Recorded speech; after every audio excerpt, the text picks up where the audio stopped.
ìròyìn àjímúná.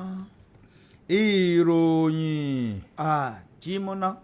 ìròyìn àjímúná.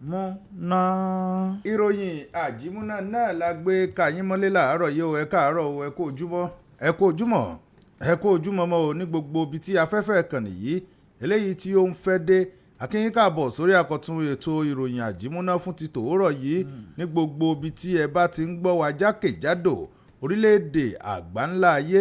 ǹjẹ́ akínyín káàbọ̀ òní ọjọ́ ẹtì ikú gbogbo nǹkan náà ni ó dẹ̀tì nínú ayé tọ̀dọ̀ tiwa gbogbo àwọn aburú ó ti di ẹtì nínú ayé tiwa ire òun náà ni ọmọ wọlé tọ̀ gbogbo wa wá gẹ́gẹ́ bí a ti kọ̀wé rẹ̀ gẹ́gẹ́ bẹ́ẹ̀ ti mọ̀. ẹni tí ó jáde dupò lábẹ́ àṣẹ ẹgbẹ́ òṣèlú PDP lọ́dún 2027 ní ìpínlẹ̀ Ọ̀yọ́ ó ṣeéṣe kó jẹ́ pé inú àwọn ikọ̀ mi òun náà ló wà. ìwé ìròyìn The Nation olókọ ìròyìn ọ̀hún. a padà sẹ́yìn lórí èròǹgbà wa o bẹ́ẹ̀ ni àwa ilé ìyá ṣàtìlẹ́yìn fún Goodluck Ebele Jonathan láti díje dupò ààrẹ lọ́dún 2027 àwọn wo ni wọ́n sọ bẹ́ẹ̀ àgbáríjọpọ̀ àwọn ẹgbẹ́ òṣèlú PDP lápá òkè ọya wọ́n ṣàtìlẹ́yìn fún Goodluck Ebele Jonathan ìwé ìròyìn Vanguard ló fà á jáde. àwọn ọmọ ológun orílẹ̀-èdè Nàìjíríà náà ni wọ́n ti sọ̀rọ̀ léde tí wọ́n sì ṣàlàyé sọ̀rọ̀ wípé ẹ wò ó ẹ̀yin tí ẹ jẹ́ akọ̀ròyìn a gbúdọ̀ jọ fọwọ́sowọ́papọ̀ látàrí ìgbésùnmọ̀mí àti ìwà jàgùdà ìwà búkúbúkú eléyìí tó wà nígboro orílẹ̀-èdè Nàìjíríà àjọṣe gbogbo wa ní.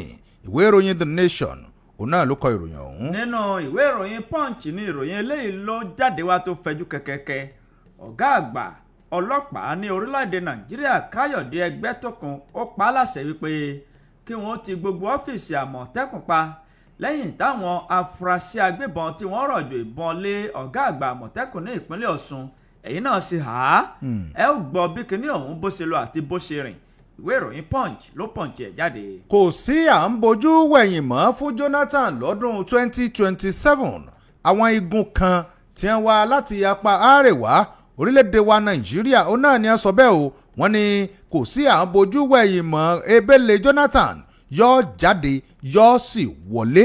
ìwé ìròyìn Vanguard òun ló kọ ìròyìn ọ̀hún. a ti dìbò àti wọlé. nínú ìwé ìròyìn Daily Post ní ìròyìn eléyìí wà Tinubu ni kò gbọ́rọ̀ sí lẹ́nu má ṣe tàpórógan pẹ̀lú Tinubu tàbí kó sọ wípé ìwọ gbọ́n ìwọ mòye o níwájú Tinubu má tiẹ̀ wo títí àwọn ọmọ ilé ìgbìmọ̀ asòfin bóyá wọ́n ń wò àbí wọn ò wọ́ ta ló sọ̀rọ̀ yìí Shehu ló bẹ̀rẹ̀ sí ní fi yẹ̀yẹ́ sọ̀rọ̀ nípa ọ̀gá àgbà tí wọ́n ṣẹ̀ṣẹ̀ yàn gẹ́gẹ́ bí alága àgbà fún àjọ àwọn elétò ìdìbò ìwé ìròyìn Daily Post ló post ẹ̀ jáde. nínú ìwé ìròyìn Vanguard lórí ọ̀rọ̀ alága àpapọ̀ fún àjọ INEC tó mú dákẹ́ náà lèmi ó ti sọ̀rọ̀ o àwọn ọ̀dọ́ tó wá láti àárín gbùngbùn àríwá orílẹ̀-èdè wa Nàìjíríà wọ́n ní bàbá Bọ́lá Tinubu ó kárí láì bọ́mọ Akínṣe ń ṣe ló ṣeun ẹni tó yẹ kọ́ ọ mú òun náà lọ mú ẹni ó mojú ògùn òní ó pa bìnírè. ìwé ìròyìn Vanguard òun náà ló kọ ìròyìn ọ̀hún. nínú ìwé ìròyìn Punch ní ìròyìn eléyìí wà òun náà ló sì fẹ́ kẹ́yìn nínú kókó àkọ́kọ́ tó wà lọ́pàá ọ̀dọ̀ tèmi níbí. iléeṣẹ́ ọlọ́pàá ní ìlú Àbújá ni wọ́n ti fi páńpẹ́ ọba mú àwọn ènìyàn 12 ọ̀tọ̀ọ̀tọ̀ tí wọ́n ní wọ́n kẹ́fín tí wọ́n jẹ́ afurasí tó ṣekú pa agbóhùn sórí afẹ́fẹ́ ẹni fún iléeṣẹ́ Arise TV tí wọ́n ní wọ́n ṣekú pa o ìwé ìròyìn Punch ló Punch ẹ̀ jáde. nínú ìwé ìròyìn The Nation náà ni ìròyìn eléyìí tó kàn yín lọ́wọ́ tèmi náà nù kókó ìròyìn fún ti tàárọ̀ yìí wọ́n ní iléeṣẹ́ ààrẹ orílẹ̀-èdè wa Nàìjíríà òun náà ni a ti sọ̀rọ̀ léde o látàrí ìgbésẹ̀ eléyìí tí Ọmọyẹlé Sowore tó ń gbé láti fi ṣe ìwọ́de ìyẹn fún Nnamdi Kanu látàrí pé ó fẹ́ pè fún ìtúsílẹ̀ Nnamdi Kanu. ìwé ìròyìn The Nation olókọ ìròyìn ọ̀hún fún ti tàárọ̀ yìí àwọn kókó yìí àti àwọn kókó míì òun náà ni àwọn ọmọ mú kà sí etí tọ̀dọ̀ tí ni pé kẹ́yìn ó jókòó kẹ́ ẹ sì gbọ́ dáadáa. Ǹjẹ́ akínyìn káàárọ̀ ní gbogbo ibi tí afẹ́fẹ́ ìkànnì yìí tó bá ń fẹ́ dé. Ìkànnì wo náà lẹ́ ń gbọ́? Ìkànnì SIP 89.1 FM òun náà lẹ́ ń gbọ́ o láti ibi gbogbo tẹ́ ẹ bá ti ń gbọ́ wá fún ti tòórọ̀ yìí. Ìkànnì ọ̀hún ìṣì aláwà ìlú òkè o ìjọba ìbílẹ̀ kájọlà ìpínlẹ̀ Ọ̀yọ́. Ǹjẹ́ ọjọ́ tiẹ̀ ti tòní gbogbo burúburúburú òǹbọ̀láburú láburú òun náà ní ọ̀dẹ̀ tì nínú ayé tèmi àti yín o. àní lọ sájò ká mọ̀ dé àní tó kó òròkò bọ́sọ́kò òrókò tó lógo Ọlọ́run. àwa tá a jáde ńlé òun náà lápadà wọlé lálàáfíà. wọn wà á ní fi kọ́lù aṣọ wa wọn ò ní fi dá wa mọ̀. Ọlárẹ̀wájú Álímì ló kọ tèmi o lórúkọ ẹnìkejì mi tájọ kàròyìn láàárọ̀ yìí. tó bó ṣe jẹ́ lẹ́gbẹ́ òun gbogbo etí tó ń gbọ́ wá káàkiri ibi táfẹ́fẹ́ ìkànnì yìí ń fẹ́ dé à ń ké yín wípé ẹ kú ojúmọ́ ẹ kú ojúmọ́ ẹ kú ojúmọ́ mọ́ o. a kú àjíṣòde lónìí. ìka ọwọ́ mẹ́wàá ìka ẹsẹ̀ mẹ́wàá ló bá dogun. ọ̀rọ̀ wa yóò gùn yóò sì gún gẹ́gẹ́ o láṣẹ Ìdùmarè. ojú wa yóò sì ríre bí oṣù kẹwàá bó ṣe ń lọ wẹ́rẹ́dẹ̀wẹ́rẹ́ yìí. à ń kí yín wípé ẹ kú ìdarapọ̀ mọ́ wa káàkiri ibi táfẹ́fẹ́ ìkànnì alàlújá tó ń fẹ́ dé fún títí òwúrọ̀ òní. ẹ ti mọ̀ wípé bójúmọ́ bá ṣe mọ́ là ń máa ń mú kinní ọ̀hún wá ṣètì gbọ́ gbogbo ọmọ ẹ̀dá dáríwòrán. ìyẹn ni wípé ojúmọ́mọ́ olówó gbówó oníkẹ̀kẹ́ òwú gbé kẹ̀kẹ́ òwú bójúmọ́ bá ti mọ́ báyìí ni à máa ń ṣe kinní ọ̀hún sí yín létí láti jẹ́ kẹ́ ẹ mọ ibi tí ìlú dé dúró àti bó ṣe lọ. à ń kí yín wípé ẹ kú ìdarapọ̀ mọ́ wa ẹ kú ojúmọ́ ẹ kú ojúmọ́ ẹ kú ojúmọ́ mọ́. ànírààrìn fẹsẹ̀ sí lónìí o láṣẹ Ìdùmarè. fún àwa tá a wà nínú yàrá agbára níbí yìí ajá kì í gbó kí eyín rẹ̀ kó yọ láṣẹ Ìdùmarè. a ò ní fẹsẹ̀ sílẹ̀ ká fẹnu kọ bẹ́ẹ̀ ni àtẹnu àtẹsẹ̀ a ò ní fi ọ̀kan kankan bẹ̀ o. à ń kí yín wípé ẹ kú ìdarapọ̀ mọ́ wa ìkànnì alàlújálẹ̀ ń gbọ́. ìkànnì kọkàndínníàádọ́rùn pẹ̀lú ìyànmọ́sí tó gbé owó kan pọ̀n ìlú òkè ò látakàn mọ́lẹ̀ sínú ìjọba ìbílẹ̀ kájọlà ní ìpínlẹ̀ Ọ̀yọ́ ní agbègbè òkè ògùn ní orílẹ̀-èdè Nàìjíríà. à ń kí yín láàárọ̀ yìí pé ẹ kú ojúmọ́ ẹ kú ojúmọ́ ẹ kú ojúmọ́ mọ́. ká má dé ìnà pẹ́nu abẹ́rẹ́kẹ́rẹ́ àdégbìtẹ́ lórúkọ mi láṣẹ Ìdùmarè a ó jọ gbọ́ra wa ní àgbọ́yé àti àgbọ́wọ̀ ní fún títí àárọ̀ yìí. Adésínà Òyìnlọ́lá ò wá súnmọ́ bí ojú òpó òun ó ti padà ṣiṣẹ́ o máa bọ̀ wá káwọnú ìròyìn ọ̀hún náà ló kù. yẹ́sìkẹ̀ àwọn ìròyìn eléyìí tó ti jáde ọ̀hún òun náà ni a mọ̀ mú wá lọ́kọ̀ọ̀kan àti léjèèjì. ìròyìn àkọ́kọ́ eléyìí tí màá sì mú iná ló jáde láti ẹnu mínísítà eléyìí tí ó sọ̀rọ̀ léde tó sì ń jẹ́ ó di mímọ̀ wípé ẹ wò ó tí ó fi di ọdún 2031 kò sí ààyè kankan ní Aso Rock bó ti wulẹ̀ kó mọ o. mínísítà kan òun náà ló sọ̀rọ̀ rẹ̀. mínísítà wo wá ni? mínísítà tó mójútó ilégbèé àti ìdàgbàsókè agbègbè lórílẹ̀‐èdè wa Nàìjíríà, Minister of State of Housing àti Urban Development Abdullahi Yusuf Atta òun náà ló ti sọ̀rọ̀ léde tó sì ti sọ̀rọ̀ wípé wò ó bẹ́ẹ̀ tí ń wò yìí ní Aso Rock tẹ́ ń wò ó kò sí ààyè kankan ní ilé ààrẹ tí ó fi di ọdún 2031. Atta òun náà ló ta ọ̀rọ̀ ọ̀hún sí ìgboro ayé o tó sì bọ́ sí ọwọ́ àwọn oníwèé ìròyìn tó ń jó di mímọ̀ wípé ẹ wo ààrẹ Bọ́lá Ahmed Tinubu eléyìí tẹ̀ ń wọ̀ yìí yóò wọlé sọ̀ bí elékùọ́ fúnṣà ẹlẹ́ẹ̀kejì tó bá ti di inú ìdìbò gbogbogbò eléyìí tí ó wáyé ní ọdún 2027. mínísítà òun náà ló ń fèsì lé àwọn ọ̀rọ̀ kan tí àwọn olóṣèlú alátakò eléyìí tí wọ́n ń sọ sí ìgboro ayé látìgbà yìí wá tí wọ́n ń jẹ́ ó di mímọ̀ wípé ẹ wo ìṣèjọba ààrẹ Bọ́lá Tinubu ọmẹ́hẹ̀ ó ń fìyà jẹ ọmọ orílẹ̀-èdè Nàìjíríà kódà gbogbo àwọn in tó yẹ káwọn ọmọ orílẹ̀-èdè Nàìjíríà kí wọ́n máa ṣe yàtà yòtò lé lórí gbogbo ẹ̀ náà ní ọkàn wọn lọ́wọ́ débi tí wọ́n ṣe yàtà àbí wọ́n yòtò nínú ọ̀rọ̀ eléyìí tó sọ náà ló ti wá ń jẹ́ ó di mímọ̀ wípé àwọn eléyìí wọ́n fi ń ṣì àwọn aráàlú lọ́nà ní bí ìgbà tí ààrẹ ò tiẹ̀ wá ṣiṣẹ́ kankan ọ̀rọ̀ ọ̀hún òun náà ló sọ léde nílùú Àbújá láti ẹnu ẹni tó jẹ́ amúgbálẹ́gbẹ̀ẹ́ pàtàkì lórí ọ̀rọ̀ òròyìn sí Ṣèyí Ọlọ́runṣọlá náà ló sọ̀rọ̀ fún àwọn oníròyìn ó ní ká ẹ máa wò ó gbogbo àwọn ẹgbẹ́ eléyìí tí wọ́n jẹ́ alátakò sí ẹgbẹ́ òṣèlú APC lára wọn láti rí PDP Labour Party àti ADC tí wọ́n ṣẹ̀ṣẹ̀ kóra wọn jọ irọ́ náà ló sì pọ́n pọ̀ tán dì kan o ó ní ká ẹ máa wò wọ́n yìí irọ́ tó wá pawọ́pọ̀ tó dì kan òun náà fi wá ń parọ́ sí ìgboro ayé wípé ààrẹ Bọ́lá Tinubu kò tiẹ̀ kún fún ìgbìyànjú bó ti léwu kó mọ bẹ́ńgàn mọ lórílẹ̀‐èdè Nàìjíríà kí àwọn ọmọ orílẹ̀‐èdè Nàìjíríà káà náà kán sì máa gbádùn ní yàtà yòtò ó ní tí ẹ bá wá rí i sẹ́yìn náà ò sí ń gbòòrò ẹyẹ ìgboro wò ìgboro ni ẹ wò bẹ́ẹ̀ ríṣẹ́ Bọ́lá Tinubu gẹ́gẹ́ mínísítà ọ̀hún bó tún ṣe sọ ó wá ní mo fẹ́ sẹ́ẹ̀tì rẹ́kọ̀dù yìí mo fẹ́ sẹ́ẹ̀tì ẹ̀ straight ẹ wo ẹ ti ẹ̀ kọ́kọ́ gbójú ń bà lọ́dún 2027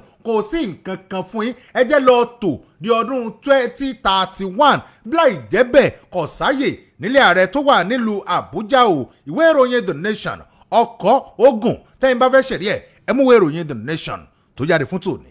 nínú ìwé ìròyìn Daily Trust ní ìròyìn eléyìí ló ti jáde wá o ààrẹ aṣíwájú Bọ́lá Ahmed Tinubu bàbá ti kéde bẹ́ẹ̀ ni wọ́n buwọ́lu ìyànsípò ọ̀gá àgbà pátápátá fún àwọn àjọ tó ń rí sí elétò ìdìbò ní orílẹ̀-èdè Nàìjíríà àmúpìtàn ní orúkọ ẹni ọ̀hún jẹ́ o ààrẹ aṣíwájú Bọ́lá Ahmed Tinubu bàbá ti buwọ́lu ìyànsípò ọ̀jọ̀gbọ́n Joash Òjó àmúpìtàn tó tún jẹ́ àgbà amòfin ní orílẹ̀-èdè Nàìjíríà nínú ọ̀rọ̀ tí ààrẹ aṣíwájú Bọ́lá Ahmed Tinubu tó fi léde èyí tó gba títí ọwọ́ Báyọ̀ Ọ̀nànúgà tó jẹ́ alukoro fún ààrẹ lórí ìròyìn àti ìfiléde òun ni ó fi ọ̀rọ̀ náà síta lánàá òde yìí ní ọjọ́bọ̀ nínú ọ̀rọ̀ Ọ̀nànúgà ó jẹ́ kó di mímọ̀ wípé ààrẹ aṣíwájú Bọ́lá Ahmed Tinubu bàbá buwọ́lu ìyànsípò ọ̀jọ̀gbọ́n Joash Òjó àmúpìtàn gẹ́gẹ́ bí alága àwọn àjọ INEC ní orílẹ̀-èdè Nàìjíríà pẹ̀lú àtìlẹ́yìn àwọn ọmọ ilé ìgbìmọ̀ asòfin nígbàtí ààrẹ aṣíwájú Bọ́lá Ahmed Tinubu tó yẹ ìwé ẹni náà wò fínífíní wọ́n rí wípé mùsèmùsè rẹ̀ dá músẹ́músẹ́ bẹ́ẹ̀ ni ó perégedé ó sì fi gbọ̀rọ̀ jẹ́ka eléyìí ló wáyé lẹ́yìn ìgbà tí alága àjọ INEC tó yẹ̀bá ìyẹn ọ̀jọ̀gbọ́n Mahmood Yakub ṣe bí tí ẹnìkan bá kúrò níbìkan ẹnìkan á sì gba ibìkan náà gẹ́gẹ́ bí ọ̀rọ̀ rẹ̀ Yakub òun ni ó ti ṣiṣẹ́ sin ìlú orílẹ̀-èdè Nàìjíríà láàrin ọdún 2015 sí ọdún 2025 tí a wà yìí tí àsìkò àti sáà rẹ̀ tó sì kẹnubọpo ní oṣù kẹwàá tí a wà yìí ọdún 2025 fún ìdí èyí ààyè kò gbọ́dọ̀ ṣòfò ni wọ́n ṣe yan ẹni náà gẹ́gẹ́ bí ẹni tí yóò jẹ́ ọ̀gá àgbà fún àwọn àjọ elétò ìdìbò ní orílẹ̀-èdè Nàìjíríà ààrẹ aṣíwájú Bọ́lá Ahmed Tinubu wọ́n tún jẹ́ kó di mímọ̀ wípé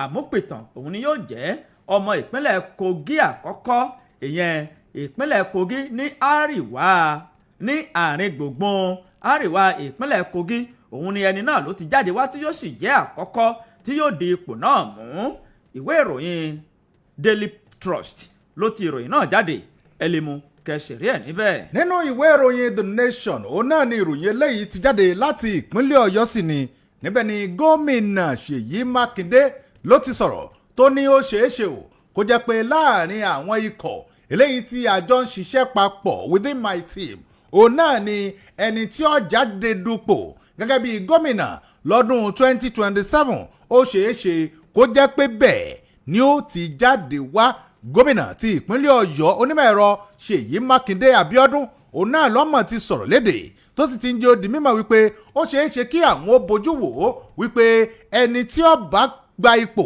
lọ́wọ́ tòun o lọ́dún 2027 ó ṣeéṣe kó wá láti inú ikọ̀ eléyìí tí àwọn jọ ń ṣe ìjọba ó ṣeéṣe ló pé o nínú ọ̀rọ̀ eléyìí tí gómìnà sọ ó ní bó tilẹ̀ jẹ́ pé gbogbo ìpinnu pátápátá ó wà lọ́wọ́ àwọn ọmọ ìpínlẹ̀ Ọ̀yọ́ ó ní àmọ́ tí èèyàn bá ní ká bu ojú lámẹ̀ẹ́tọ̀ wò ó dáadáa iṣẹ́ àkànṣe pàtàkì eléyìí tí a ti ń ṣe ó ṣeé ṣe ká gbé fún ẹni tí ó bá mọ̀ tó sì ní ìrírí nínú bá a ti ń ṣe gómìnà ló sọ̀rọ̀ yìí ní ọjọ́bọ̀ Thursday àná níbi ètò kan eléyìí tí wọ́n gbé kalẹ̀ ní Ogunlana Hall International Conference Center University of Ibadan ilé ẹ̀kọ́ gíga fásitì ti ìlú Ìbàdàn níbẹ̀ ló ti sọ̀rọ̀ látàrí bí ẹ ṣe ṣe ìpàdé lórí ètò òṣùnà tọdún 2026 níbẹ̀ òun náà ni gómìnà ti sọ̀rọ̀ léde tójú ó di mímọ̀ wípé bó tilẹ̀ wù pé a fẹ́ fa èèyàn kan sí ọwọ́ iwájú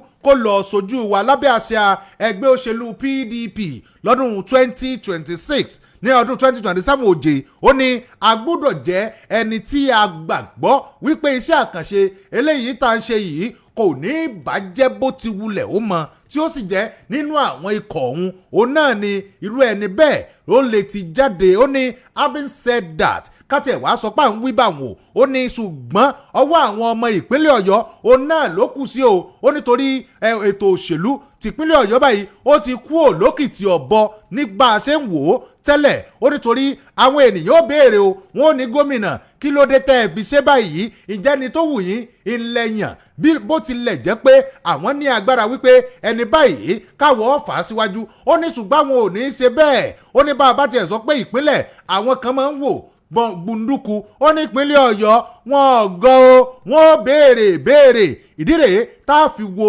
èrò àwọn èèyàn aráàlú ọmọ ìpínlẹ̀ Ọ̀yọ́ lápapọ̀ wípé ta ni kó sojú yín ẹni tí wọ́n bá sì ti tọ́ka sí ó lè mí gómìnà Olúwaṣèyí Abíọ́dún ọmọ Mákindé òun náà ni èmi ò fọwọ́ lù gbà gẹ́gẹ́ bí ẹni tí ó rọ́pò mi gẹ́gẹ́ bí gómìnà lábẹ́ àṣẹ ẹgbẹ́ òṣèlú PDP tó bá dọ̀dún 2027 ìwé ìròyìn The Nation òun náà ló kọ ìròyìn ọ̀hún tẹ́ ẹ bá fẹ́ ṣẹ̀rí ẹ̀. nínú ìwé ìròyìn Punch ni ìròyìn eléyìí ló ti jáde wá lórí ọ̀rọ̀ ìpínlẹ̀ Ọ̀yọ́ tó kà dákẹ́hùn kẹ́mi náà jó eléyìí mọ́ o alága ìgbìmọ̀ ayẹyẹ 50 ọdún tí wọ́n ṣe ìdásílẹ̀ ìpínlẹ̀ Ọ̀yọ́ ó fohùn léde o wípé àwọn yóò jẹ́ kí ayẹyẹ náà kó jẹ́ má ní gbàgbé kó sì lápáre fún tekeretekere àwọn ọmọ àti olùgbé ìpínlẹ̀ Ọ̀yọ́ alága ìgbìmọ̀ ayẹyẹ 50 ọdún tí wọ́n dá ìpínlẹ̀ Ọ̀yọ́ kalẹ̀ ọ̀nàrẹ́bù Saheed Akínadé Fìjàbí ó ti fohùn léde tó sì ń ṣàlàyé ní pẹ̀lẹ́kùtù wípé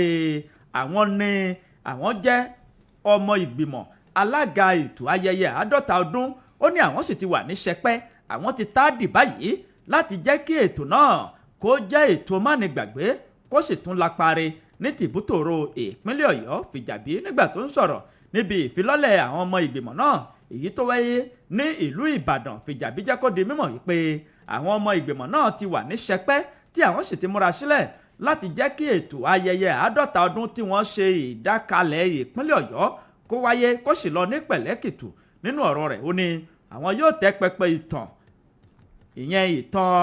ìpínlẹ̀ Ọ̀yọ́ tó fi mọ́ àṣà àti ìṣe ìpínlẹ̀ Ọ̀yọ́ àti ọ̀pọ̀lọpọ̀ àṣeyọrí tí ìpínlẹ̀ Ọ̀yọ́ tó ti gbé ṣe láti ìgbà tí wọ́n ti dá ìpínlẹ̀ náà kalẹ̀ níbi 50 ọdún sẹ́yìn Fìjàbí jẹ́ kó di mímọ̀ wípé pẹ̀lú bí ètò ọrọ̀ ajé bí ó ṣe rajajaja ní orílẹ̀-èdè Nàìjíríà àwọn yóò sì sa ipá àwọn láti jẹ́ kí ohun gbogbo kórí bó ṣe yẹ kórí kí ètò náà kó sì jẹ́ má ní gbàgbé kó sì tún lápáre wọ́n ṣe ní àlàyé nígbà tí gómìnà Ṣèyí Mákindé tó ń ṣe àfilọ́lẹ̀ àwọn ọmọ ìgbìmọ̀ ayẹyẹ 50 ọdún ọ̀hún tí wọ́n dá ìpínlẹ̀ ọ̀hún sílẹ̀ ó fi ọ̀rọ̀ ìdánilójú síta wípé òun kò ní fi ọwọ́ òṣèlú bọ ètò náà rárá ó ní òun yóò sì gba àwọn ènìyàn láyè láti ṣe ohun gbogbo bó ṣe tó àti bó ṣe yọ tẹ́ ẹ bá gbàgbé ọjọ́ 3 oṣù kejì ọdún 1976 ni wọ́n ṣe ìdásílẹ̀ ìpínlẹ̀ Ọ̀yọ́ ètò ayẹyẹ àti ọdún tí yóò jẹ́ 50 ọdún tí wọ́n ti ṣe ìdásílẹ̀ ìpínlẹ̀ Ọ̀yọ́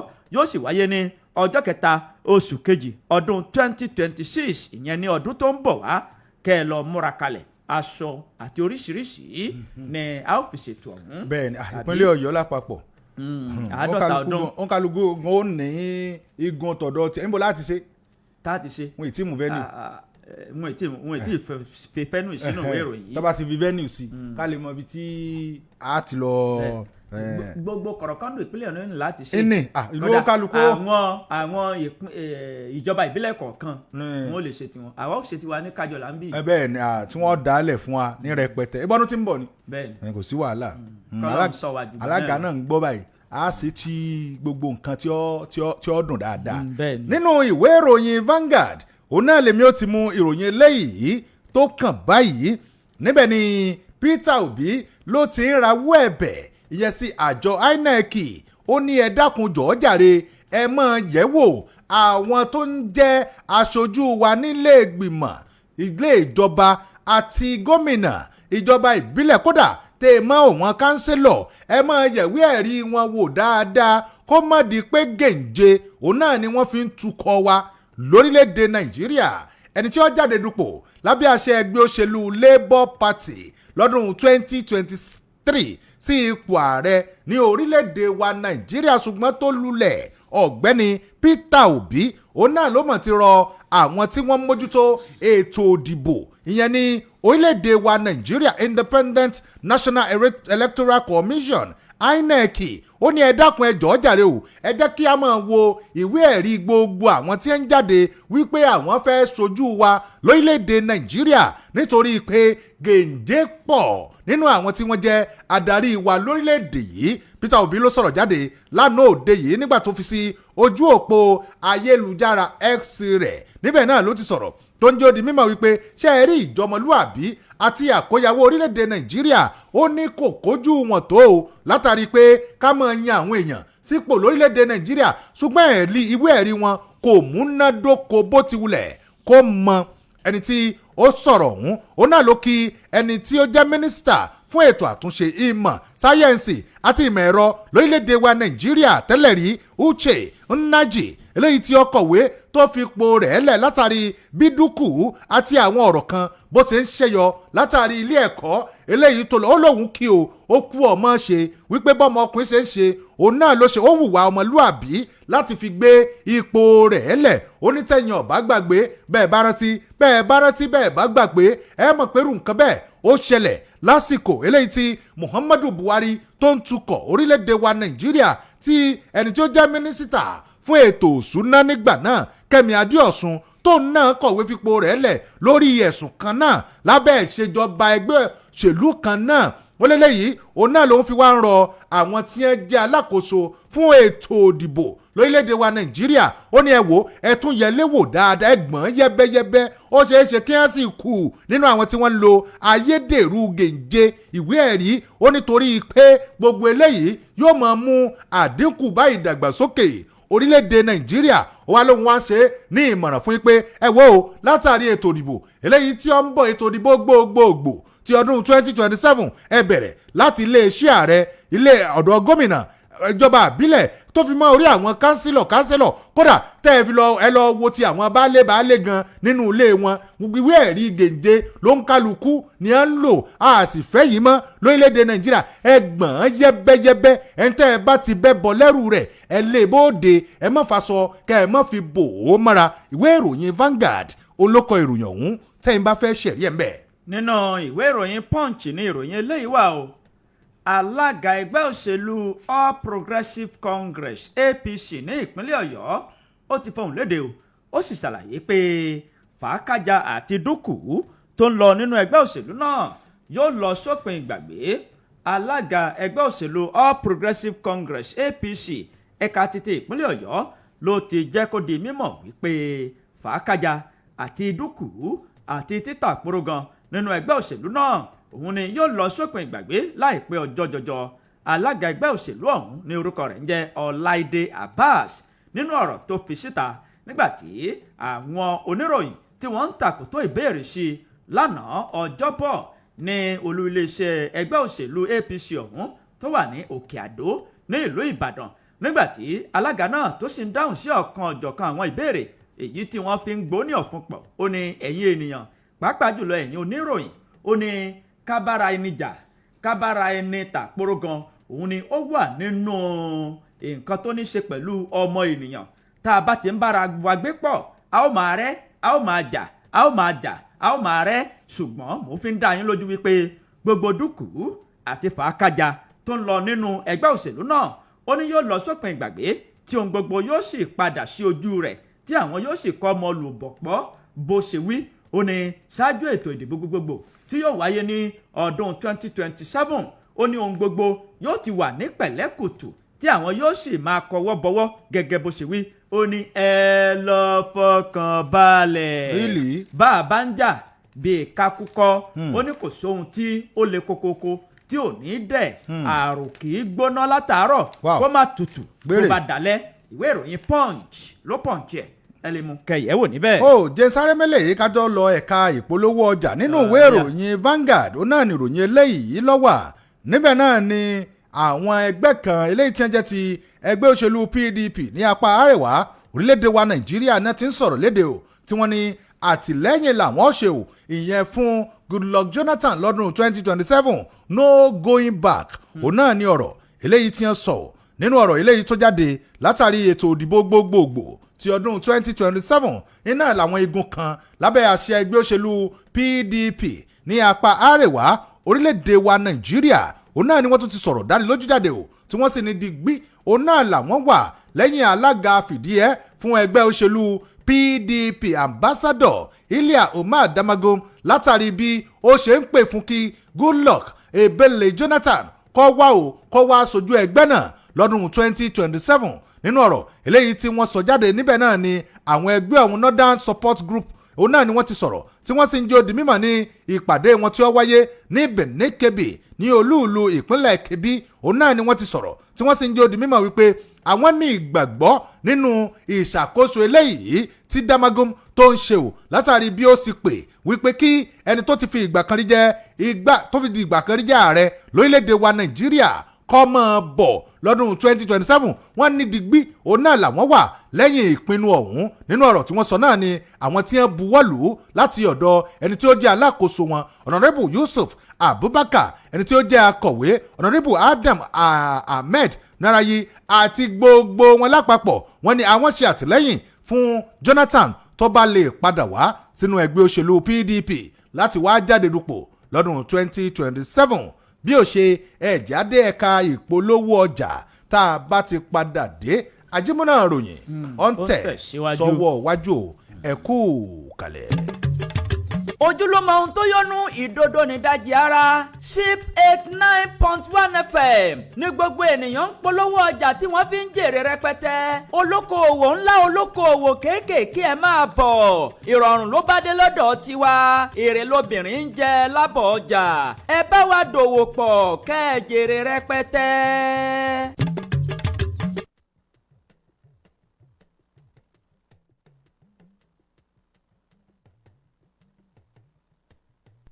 ọjọ́ pé ta ó ṣèdúpẹ́ àfihàn fọ́ba ògo ẹ̀sùn mọ́wọ́ ẹ̀ bá wa yọ ṣẹ̀ṣẹ̀ káfíhìn fólú ọ̀run bàbá tó ṣayé wà gún gẹ́gẹ́ kò fi tiwa ṣàpínlẹ̀ rárá. First Baptist Church òkè àfi ìgànná àmàbá yín yọ̀ àbá yín dúpẹ́ fún oore ńláńlá kàbìtì ọlọ́run olódùmarè tó mú yín pé ọgọ́rùn-ún ọdún ó lé mẹ́ẹ̀ẹ́dógún 115 years àbá yín dúpẹ́ o akírẹ̀vẹ̀nẹ́sọ ọlákúnlé àti àwọn díkìn àti gbogbo díkínẹ́s pẹ̀lú gbogbo ọmọ ìjọ First Baptist Church òkè àfi ìgànná pé ojú ó tún máa rọ́dún o gbogbo làálàá wa nílé ayé yìí káfí ọ̀run rere káfí ṣe rere jẹ́ náà ní èrè rẹ̀ ọlọ́run ò ní ṣe wá ní pátákó ìtọ́ka tí wọ́n ń pè ní sáínbọ́ọ̀dù tí òkè débi tí nà ká sí a ó fi ọ̀run rere ṣeré jẹ́. ọ̀kan pàtàkì nínú àwọn aláwọ̀ọ̀dù Honourable Chief Dr. Sunday Ògúngbénró former chairman Kájọlà local government lónìí jọ First Baptist Church òkè àfin ìgànná lásìkò tó pé 115 years tá ń ṣàjọ̀dún yìí ọmọ ọjọ́ máa gbèrú sí ni o lórúkọ Jésù. Assalamu alaikum wa rahmatullahi wa barakatuhu. Gbogbo olùdálé kéwú sílẹ̀ ní ìpínlẹ̀ Kájọlà tí orúkọ wa ń jẹ́ Ittihadul Madaris wal Ma'ahid al-Arabiyyah wal Islamiyyah Mantiqati Kájọlà Wilayatu Ọ̀yọ́. À ń fi àsìkò yìí kéde fún wa pé ṣíṣe Al-Qur'ani ní àìmọye sínú ọgbà ilé ẹ̀kọ́ wa Funato yóò wáyé ní ọjọ́ 11 ọjọ́ sátọ̀dẹ̀ ọ̀la. ọjọ́ pé ta ó ṣe ayọ̀ ṣẹ̀ṣẹ̀ káfíhìn fólú ọ̀run. àwọn tó jẹ́ ọmọ ilé kéwú lápapọ̀ a fẹ́ kí ọlọ́run kó máa sọ àánú kalẹ̀ fún wa bẹ́ẹ̀ à ń tún fásitì sọ báyìí pé yá rọ́bà náà yá ìláhì àyín bẹ́ẹ̀ lójoojúmọ́ ilé ẹ̀kọ́ wa Funato fi pọ́n wà lé kó ṣàánú wa àmín. Ìkéde wáyé láti ọ̀dọ̀ gbogbo tí ń jẹ́ Ittihadu Kájọlà lábẹ́ alága Alhaji Imran Shitu Balogun Wakilul Mad àti gbogbo ọmọ ìgbìmọ̀. Salamu alaikum. ẹ tẹ́tí sí ìkéde pàtàkì yìí. Àgbáríjọpọ̀ ẹgbẹ́ oníkòkò irin ìlú Òkè-ò àdàyè àdàlówólọ́wọ́ lábẹ́ alága Ahmed Ọládọjà àti gbogbo ọmọ ẹgbẹ́ lápapọ̀ wọ́n fi àsìkò yìí kí ọ̀jọ̀gbọ́n Jacob Babayemi kú oríire gẹ́gẹ́ bí gíwá àgbà àkọ́kọ́ fún ilé ẹ̀kọ́ University of Agriculture and Technology Òkè-ò.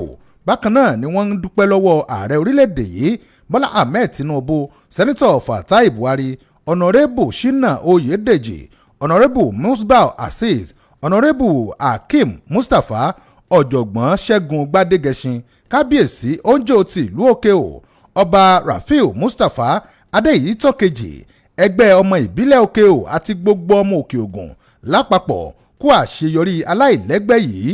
Òkè Ògùn àgbèwá o. Olùkéde Àgbáríjọpọ̀ ẹgbẹ́ oníkòkò orin ìlú Òkè-ò àdàyè àdàlówólọ́wọ́. Ẹ tẹ́tí sí ìkíni pàtàkì yìí ní orúkọ àpapọ̀ ẹgbẹ́ onígbàgbọ́ ti Kájọlà lábẹ́ alága Apostle Michael Káyọ̀dé Bínáwọlé àti akọ̀wé Reverend T.D. Awóyalé ní à ń kí His Royal Majesty Ọba Rafiu Mustapha Oṣọlálé Adéìtàn kejì Oúnjẹ tìlú Òkè-ò kú oríire tilé ẹ̀kọ́ gíga tí Ọlọ́run fìdí ẹ̀ kalẹ̀ sí ìlú Òkè-ò. Bákan náà ni à ń kí ọ̀gá àgbà tuntun fún ilé ẹ̀kọ́ náà Vice Chancellor ti ilé ẹ̀kọ́ Federal University of Agriculture and Technology Ọ̀jọ̀gbọ́n Ọláníyì Jacob Babayemi kú oríire ìyànsípò wọn o gẹ́gẹ́ bí ọ̀gá àṣeyè lálákànṣepọ̀ ẹ ó ṣe àṣeyè lórúkọ Jésù. Ọlọ́run tí ń bá ní gbẹ́rù yóò bá yín gbẹ́rù náà lágbára Ọlọ́run kò ní rẹ̀ yín. Bákan náà ni àránṣẹ́ ìkíni wá sí àwọn ènìyàn wọ̀nyí: Honourable Abdulfatai Ọmọ́táyọ̀ Buhari, Professor Ṣẹ́gun Gbádégẹṣin, Honourable Yeshina Oyèdèjì Oshine, Honourable Musibau Action àti Honourable Barrister Hakeem Ọláwálé, alága ìjọba ìbílẹ̀ Kájọlà àti igbákejì wọn Honourable Dr. Adeniji Robert ní à ń kí o tí a sì ń kí gbogbo ọmọ ìlú Òkè-ò àti gbogbo ọmọ Òkè Ògùn lápapọ̀ lágbára wípé lágbára Ọlọ́run ilé ẹ̀kọ́ yìí yóò máa tẹ̀síwájú ni o, a ò sì ní rí ìbànújẹ́ lórúkọ Jésù. A kí yín o lágbára Ọlọ́run ohun ọ̀tun yóò túbọ̀ wọnú ìlú Òkè-ò sí. A kí gbogbo àwọn olùgbé ìlú Òkè-ò, àwa ará àwa tí à ń gbé ìlú Òkè àti gbogbo àwọn ìlú tí ó wà lábẹ́ Kájọlà pátá ni à ń kí wa o. Olùkíni àpapọ̀ onígbàgbọ́ Kájọlà lábẹ́ alága Apostle Bínáwọlé Michael àti akọ̀wé Reverend T.D. Awóyalé ló kéde fún gbogbo àpapọ̀ onígbàgbọ́ Kájọlà. Ẹ tẹ́tí sí ìkéde pàtàkì yìí. Iléeṣẹ́ Ralac Ventures wọ́n ní ká ṣe yín pẹ̀lẹ́, bẹ́ẹ̀ ni ká kí yín wípé ẹ kú gbogbo ìgbà tí ẹ̀ ń bá wọn dòwò pọ̀ ní iléeṣẹ́ yìí. Bẹ́ẹ̀ ni gbogbo àwọn alágbàtà wọ́n ní ẹ kú ọmọ ṣe, pàápàá jùlọ ẹ̀yin tẹ̀ ń ra oògùn kan tàbí èkejì ní iléeṣẹ́ wọn, wọ́n ní yóò máa bára mu o. Bẹ́ẹ̀ ni àìsàn èyí tó gbóògùn àti èyí tí ò gbóògùn kò ní ṣe yín, bẹ́ẹ̀ ni kò ní ṣe ẹni tí ó kàn tí ó fi kàn yín. Wọ́n ní ká fi tó yín létí wípé iléeṣẹ́ àwọn ó sì wà ní ìlú Òkè-ò ní òní ọjọ́ Ẹtì fún gbogbo àwọn ènìyàn tí wọ́n bá fẹ́ fi máṣíìnì ìgbàlódé tí wọ́n fẹ́ fi ṣe àyẹ̀wò, tí wọ́n fẹ́ fi ṣe tẹ́ẹ̀sì pẹ̀lú bí àwọn ẹ̀yà ara wọn kan bó ṣe ń kélé, bóyá ká ṣe apá tàbí tẹsẹ̀ tàbí tẹ̀yìn tàbí àìlèlo àyè kan nínú àgọ́ ara èyí tó ti fẹ́ dàbí ìṣòro. Wọ́n ní ẹ wá ṣàyẹ̀wò pẹ̀lú máṣíìnì titun ìgbàlódé tí wọ́n ṣẹ̀ṣẹ̀ gbé wọlé láti ìlú òyìnbó. Owó kékeré lẹ́ fi ṣàyẹ̀wò ọ̀hún. Wọ́n wà ní gbogbo ẹ̀yin ènìyàn ní ìlú Ìṣẹ́yìn àti agbègbè rẹ̀. Ọ̀la ọjọ́ Sátọ̀dé àti ọjọ́ ìsinmi ní iléeṣẹ́ Ralac Ventures wọ́n fi wà ní ìlú Ìṣẹ́yìn pẹ̀lú ẹ̀rọ titun ìgbàlódé yìí fún gbogbo àwọn tí wọ́n fẹ́ ṣe àyẹ̀wò. Ẹ máa lọ sí olú iléeṣẹ́ wọn tó wà ní ìlú Ìṣẹ́yìn láti ọ̀la ọjọ́ Sátọ̀dé àti ọjọ́ Sunday. Monday ni wọ́n tún padà sí ìlú Òkè-ò. Ẹ̀rọ ìbáraẹnisọ̀rọ̀ yìí ló já sí olú iléeṣẹ́ wọn. Fún àlàyé tàbí ìbéèrè ẹ máa pè wọ́n sórí ẹ̀rọ ìbáraẹnisọ̀rọ̀ yìí 090-2724-9106 090-2724-24 9106 iléeṣẹ́ Ralac Ventures ló ní péré la ó máa ta o. èmi yóò fọpẹ́ f'Olúwa. gbogbo ọmọ àgbà rẹ ìlú kú o. èmi yóò fi fún Jésù. kábíyèsí tó ń tún fìyìn fún ọba àwọn ọba. àti àánú rẹ̀, èmi yóò mọ rírì oore rẹ̀ láyé mi. ìbẹ̀wò láti òkè wá fún ìlú àgọ́ àrẹ divine visitation for àgọ́ àrẹ land. èyí tí ààrẹ tilẹ̀ àgọ́ àrẹ ọba àrẹ aláwọ̀ ẹkùn Israel Majesty ọba Dr. Michael Kòfowórọlá Abọ́dúnrin ọlákanlá kejì gbé kalẹ̀. àkàǹkàtà lórí olúwa lórí onílé àtolùgbé ilé àgọ́ àrẹ. come and let's give thanks to God Almighty. ìmoore sọ́lọ́run yìí pẹ̀lú ìfọwọ́sowọ́pọ̀ CAN Christian Association of Nigeria àgọ́ àrẹ branch lábẹ́ ìdarí alága Pastor Sunday Aborode ṣe ní ká pàdé ní pápá ìṣeré Second Baptist Primary School àgọ́ àrẹ ní ọjọ́ 12 oṣù kẹwàá 12 October 2025 láago 4 ìrọ̀lẹ́ 4 p.m. pẹ̀lú àwọn ìránṣẹ́ ọlọ́run kàkàkàkà tí àdúrà ó sì máa rọ̀ ṣọ̀rọ̀rọ̀rọ̀ bí ọ̀wàrà òjò pẹ̀lú gbogbo ọmọ ìjọ. àwọn olórin ẹ̀mí lóríṣiríṣi yóò ru ìmísí wa sókè. ọba Dr. Michael Kòfowórọlá Abọ́dúnrin ọlákanlá kejì ààrẹ tilẹ̀ àgọ́ àrẹ lónìí àdúrà ò ní ṣe tiẹ̀ tì ẹ̀jẹ̀ àjọ wà ń bẹ́ẹ̀. ẹ tẹ́tí sí ìkéde pàtàkì yìí. àgbáríjọpọ̀ ẹgbẹ́ oníkòkò orin ti ìlú ìwéré òkè ìlàjì òkè àti ayétòrò òkè lábẹ́ alága Joshua Adétọ̀nà àti gbogbo ọmọ ẹgbẹ́ lápapọ̀ wọ́n fi àsìkò yìí kí ọ̀jọ̀gbọ́n Jacob Babayemi kú oríire gẹ́gẹ́ bí gíwà àgbà àkọ́kọ́ fún University of Agriculture and Technology òkè òfúnátò. bákan náà ni wọ́n dúpẹ́ lọ́wọ́ ààrẹ orílẹ̀-èdè yìí Bọ́lá Ahmed Tinubu, Sẹ́nitọ̀ Fatai Buhari, Honourable Shina Oyedeji, Honourable Musbau Azeez, Honourable Hakeem Mustapha, ọ̀jọ̀gbọ́n Ṣẹ́gun Gbádégẹṣin, kábíyèsí oúnjẹ ti ìlú òkè-ò ọba Rafiu Mustapha Adéyí tọ́kejì, ẹgbẹ́ ọmọ ìbílẹ̀ òkè-ò, gbogbo ọmọ òkè ògùn lápapọ̀, ọmọ ayétòrò, ọmọ ìwéré òkè àti ọmọ ìlàjì òkè tó fi mọ́ òkè ògùn lájákèjádò. òun náà ni wọ́n ń kí wípé àṣeyọrí yìí yóò bá wa kalẹ̀ o. òkè ògùn àgbèwá. àgbáríjọpọ̀ ẹgbẹ́ oníkòkò orin ti ìlú ìwéré òkè ìlàjì òkè àti ayétòrò òkè náà ló ń kéde.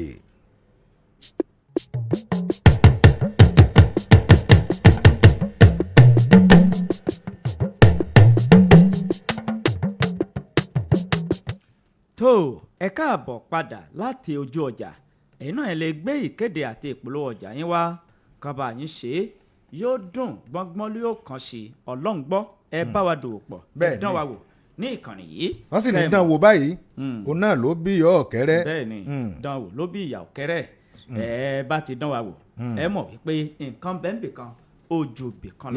jẹ́ ká sún sápá iwájú nínú ìwé ìròyìn àti àwọn nǹkan tó súyọ nínú ìwé ìròyìn ojoojúmọ́ ilẹ̀ orílẹ̀-èdè Nàìjíríà nínú ìwé ìròyìn Punch ni mo rí ìròyìn títí ọwọ́ mi yìí o. ọ̀gá àgbà ọlọ́pàá ní orílẹ̀-èdè Nàìjíríà ó ti pa á láṣẹ ní wàràǹṣeṣà wípé kí wọ́n gbé gbogbo ọ́fíìsì Àmọ̀tẹ́kùn ti pa o lẹ́yìn ìgbà tí àwọn afurasí agbébọn tí wọ́n rọ̀jò ìbọn lé ọ̀gá àgbà Àmọ̀tẹ́kùn lórí ní ìpínlẹ̀ Ọ̀ṣun. ọ̀gá àgbà iléeṣẹ́ ọlọ́pàá ní orílẹ̀-èdè Nàìjíríà Káyọ̀dé Ẹgbẹ́tókun ó ti pa á láṣẹ ní wàràǹṣeṣà wípé òòjọ́ lóró náà múgi òòjọ́ lóró tọ́ múlẹ̀ ó ní itọ́ kì í balẹ̀ kó padà sẹ́nu o. mo ló ń sọ̀rọ̀ yìí o wípé pẹ̀lú àṣẹ pé kí wọ́n ti gbogbo ọ́fíìsì Àmọ̀tẹ́kùn pa èyí tó wà ní ìpínlẹ̀ Ọ̀ṣun. iléeṣẹ́ ọlọ́pàá ní wọ́n ṣe ìgbésẹ̀ yìí wọ́n ní ìgbésẹ̀ tí àwọn gbé yìí òun ni kò ṣẹ̀yìn bí àwọn Àmọ̀tẹ́kùn ẹ̀ka tètè ìpínlẹ̀ Ọ̀ṣun bí wọ́n ṣe agbára wọn lò tí wọ́n sì lọ ṣe ìkọlù sí àwọn ènìyàn kan tí wọ́n ní wọ́n jẹ́ afurasí agbébọn láàrin ìlú. tí ẹ bá gbàgbé lọ́sẹ̀ tó kọjá ní ẹ̀ṣọ́ Àmọ̀tẹ́kùn ṣe ìkọlù sí àwọn ènìyàn kan tí wọ́n pè ní jàǹdùkú ní ìlú kan tí wọ́n pe orúkọ rẹ̀ ní Akínlàlú tó wà ní ìjọba ìbílẹ̀ ìwọ̀ oòrùn Ifẹ̀ tí ìkọlù náà tó sì gbẹ̀mí ọmọ ìyá méjì àti àwọn ènìyàn míì tí wọ́n farapa kọjá àyè nínú ìṣẹ̀lẹ̀ náà. àwọn ènìyàn ọ̀hún tí wọ́n farapa ni wọ́n ti wà ní ilé ìwòsàn báyìí ní ọjọ́ ajé ọ̀sẹ̀ tó kọjá ìyẹn ọjọ́ kẹfà oṣù kẹwàá ọdún yìí ni a tún gbọ́ wípé àwọn afurasí agbénipa ni wọ́n ṣe ìkọlù sí ọ̀gá àgbà Àmọ̀tẹ́kùn ní ìpínlẹ̀ Ọ̀ṣun gẹ́gẹ́ bí agbẹnusọ fún ẹ̀ṣọ́ aláàbò àmọ̀tẹ́kùn ní ìpínlẹ̀ Ọ̀ṣun gẹ́gẹ́ bó ṣe fi múlẹ̀ ìyan Ìdòwú Yusuf òun ni ó fi ìdí ọ̀rọ̀ náà múlẹ̀ ṣùgbọ́n gbogbo akitiyan àti ìgbìyànjú àwọn iléeṣẹ́ ọlọ́pàá láti rí olóyè Ọmọyẹlé tó jẹ́ ọ̀gá àgbà àmọ̀tẹ́kùn ní ìpínlẹ̀ Ọ̀ṣun láti bá a sọ̀rọ̀ àti láti jẹ́ kí àwọn fojú ranjú òun ló já sí pàbó. Agbẹnusọ iléeṣẹ́ ọlọ́pàá ní ìpínlẹ̀ Ọ̀ṣun Ọ̀jẹ̀lábí ó ní gbogbo ìgbìyànjú àwọn láti rí ọ̀gá àgbà àmọ̀tẹ́kùn náà òun ló já sí pàbó nítorí wípé kò fi àyè kalẹ̀ láti gbé ẹ̀rọ ìbáraẹnisọ̀rọ̀ rẹ̀. Ó ní àwọn pè é lórí aago ó sì kọ̀ láti má gbé o ṣùgbọ́n lọ́wọ́lọ́wọ́ báyìí iléeṣẹ́ ọlọ́pàá ti gbé ọ́fíìsì àmọ̀tẹ́kùn ti pa ní gbogbo ìpínlẹ̀ Ọ̀ṣun. Agbẹnusọ iléeṣẹ́ ọlọ́pàá tún fi kún ọ̀rọ̀ rẹ̀ wípé àwọn ẹ̀ṣọ́ aláàbò àmọ̀tẹ́kùn títí ìpínlẹ̀ Ògùn ó ní wọ́n wà ní àhámọ́ gẹ́gẹ́ bó ṣe wí. Bákan náà ni ọ̀gbẹ́ni Ọ̀jẹ̀lábí sọ wípé àwọn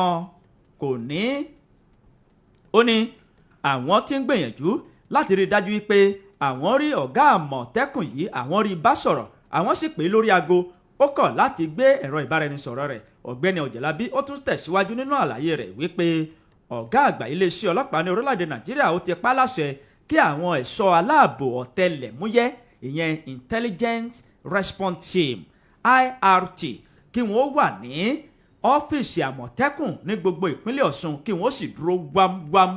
Ìwé ìròyìn Punch ló Punch ẹ̀ jáde o ẹ fẹ́ wò ẹ̀kúnrẹ́rẹ́ rẹ̀ ó wà níbẹ̀ o.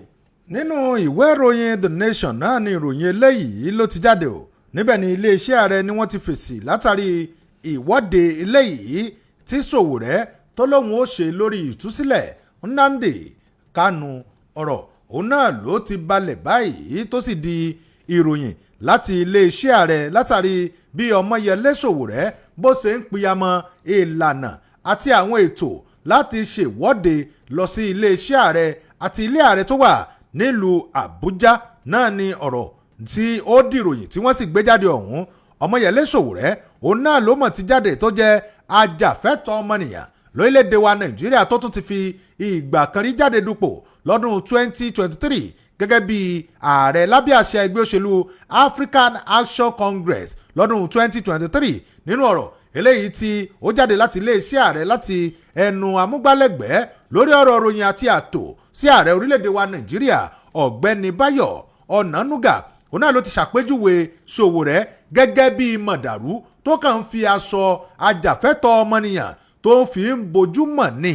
Nínú ọ̀rọ̀ eléyìí tó jáde náà ni ìkéde tó wáyé látàrí bí Sowore bó ṣe kéde wípé ẹ wò ó tó bá ti di 20 oṣù tá a wà nínú rẹ̀ yìí ní déédéé aago 7 òwúrọ̀ ó náà ni àwọn ó ṣe ìwọ́de lọ sí iléeṣẹ́ ààrẹ láti pè fún ìtúsílẹ̀ Nnamdi Kanu eléyìí tí wọ́n tì mọ́lé lọ́nà àìtọ́ láti gbà yí wa. Lórí ọ̀rọ̀ yìí òun náà ni Ọ̀nànúgà ló wá sọ̀rọ̀ jáde o tó ń jẹ́ ó di mímọ̀ wípé Ọmọyẹlé Sowore tá ń wò yìí mọ̀dàrúmọ̀ ni tó jẹ́ pé ó kàn da aṣọ àwọn tí ó fi bojú òun náà ni pé ajàfẹ́tọ̀ọ́ ọmọnìyàn lòun. Ó ní láì ṣe pé ó mọ ẹ̀sùn eléyìí tí wọ́n kà sí Kanu lẹ́sẹ̀.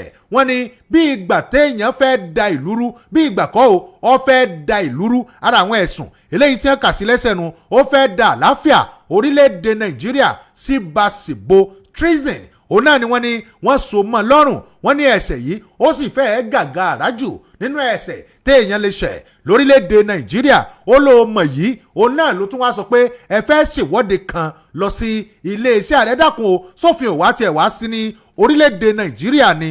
Ọmọyẹlé Sowore ó tún sọ̀rọ̀ tó sì tún bu ojú bí ìwo bí ẹni tó ti fi ìgbà kan rí jẹ́ igbákejì ààrẹ lórílẹ̀‐èdè wa Nàìjíríà Àtíkù Abubakar bóun náà tún ṣe àtìlẹ́yìn wípé ẹ wo òun náà ṣàtìlẹ́yìn fún ìwọ́de láti tú Nnamdi Kanu lẹ̀. Ó ní Àtíkù ọmọ tí ẹ yẹ ẹni gbogbo kọyọ owó àárò kọmọtọ sí àtọ lè tìyìn lẹ́yìn tó jẹ́ pé gbogbo òpò tẹ́ẹ̀dì mú lórílẹ̀‐èdè Nàìjíríà orí ọ̀fẹ́ lásán lẹ̀ ní ní nǹkan kan téèyàn lè fi pèèyàn ní pé aṣíwájú lára àwọn aṣíwájú orílẹ̀‐èdè Nàìjíríà ṣerú yín ló yẹ ká tó bá yín nídìí ìdò tẹ́ǹsẹ̀rí ọmọdé.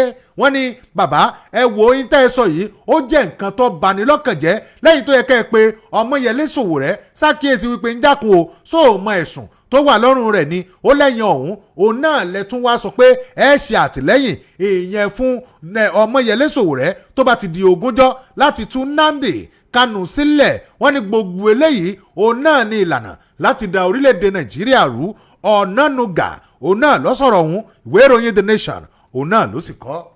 nínú ìwé ìròyìn Daily Post ni mo rí ìròyìn ti ọwọ́ mi yìí o lórí ìyànsípò ọ̀gá àgbà pátápátá fún àwọn àjọ tó ń rí sí ètò ìdìbò ní orílẹ̀-èdè Nàìjíríà INEC.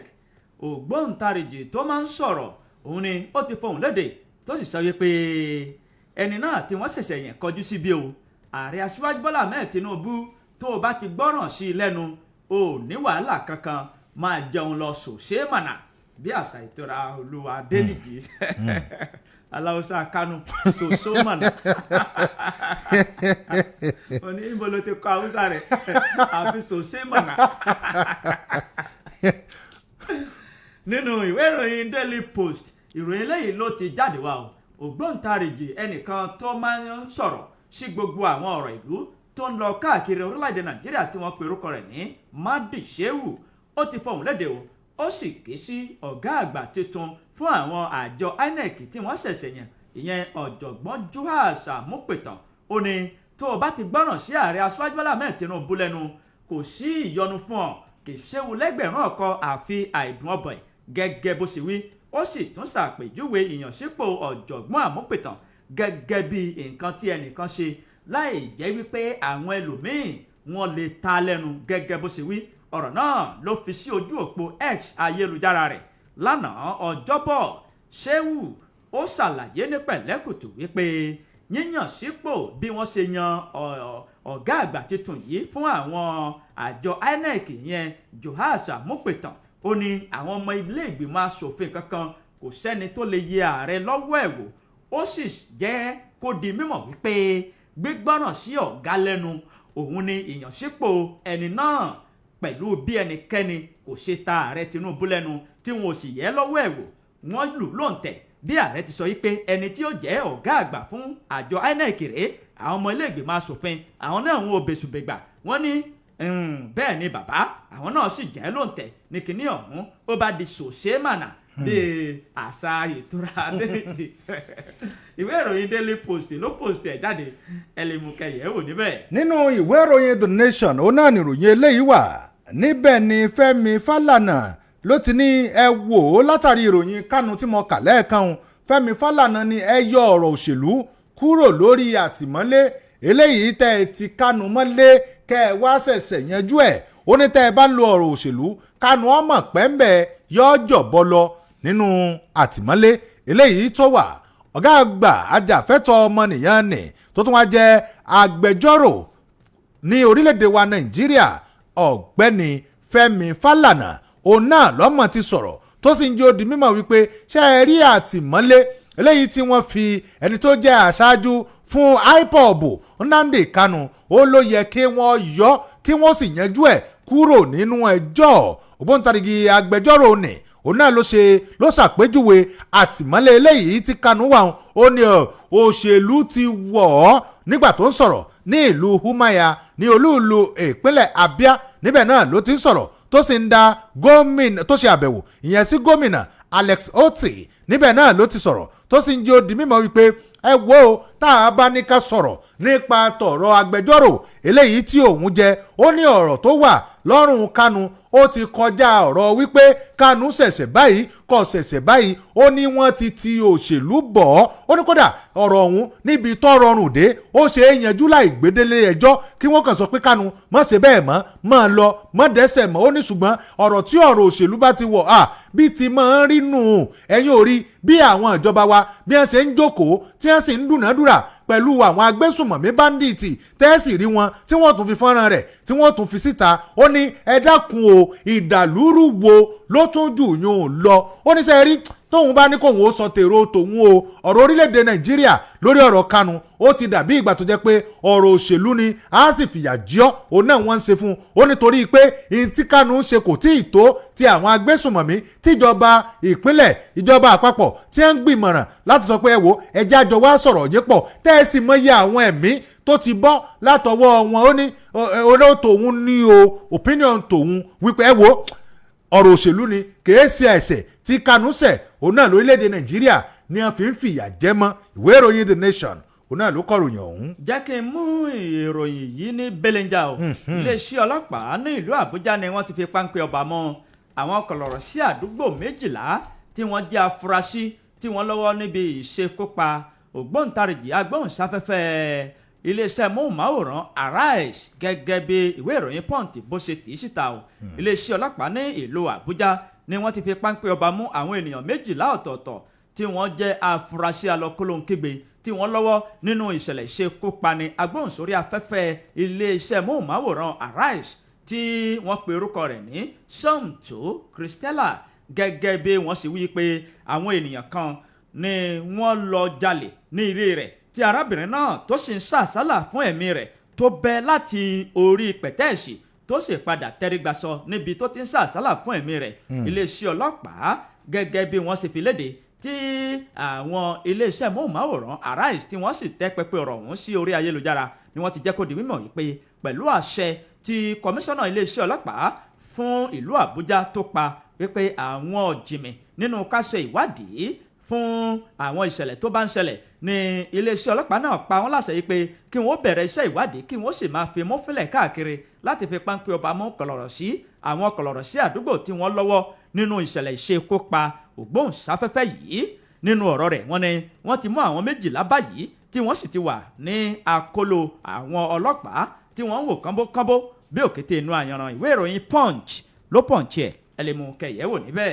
ní báyìí a súnmọ́ àwọn aráalé báyìí nítorí àkókò wa tẹ́ ẹ bá wojú aago ẹ rí i pé ọjọ́ ti lọ kẹ́yìn náà kẹ́sì lè bá wa dá sí àwọn ìròyìn eléyìí tí a ti kàkà mọ́ di ọ̀sẹ̀ bọ́ kẹ́bọ̀ jẹ nínú kítún ni. o tún fẹ́ sọ pé nínú ìwé ìròyìn. kọ́lá méje yóò máa sọ nínú ìwé ìròyìn gan lọ́n títì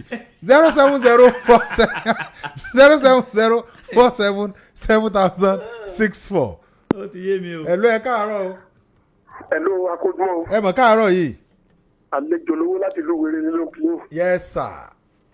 nǹkan tí mo fẹ́ dá sí lórí ọ̀rọ̀ ààrẹ gbogbo tí sàǹbẹ̀lẹ̀ ààrẹ náà ni kò lè fi ọmọ jáde lójúmọ́.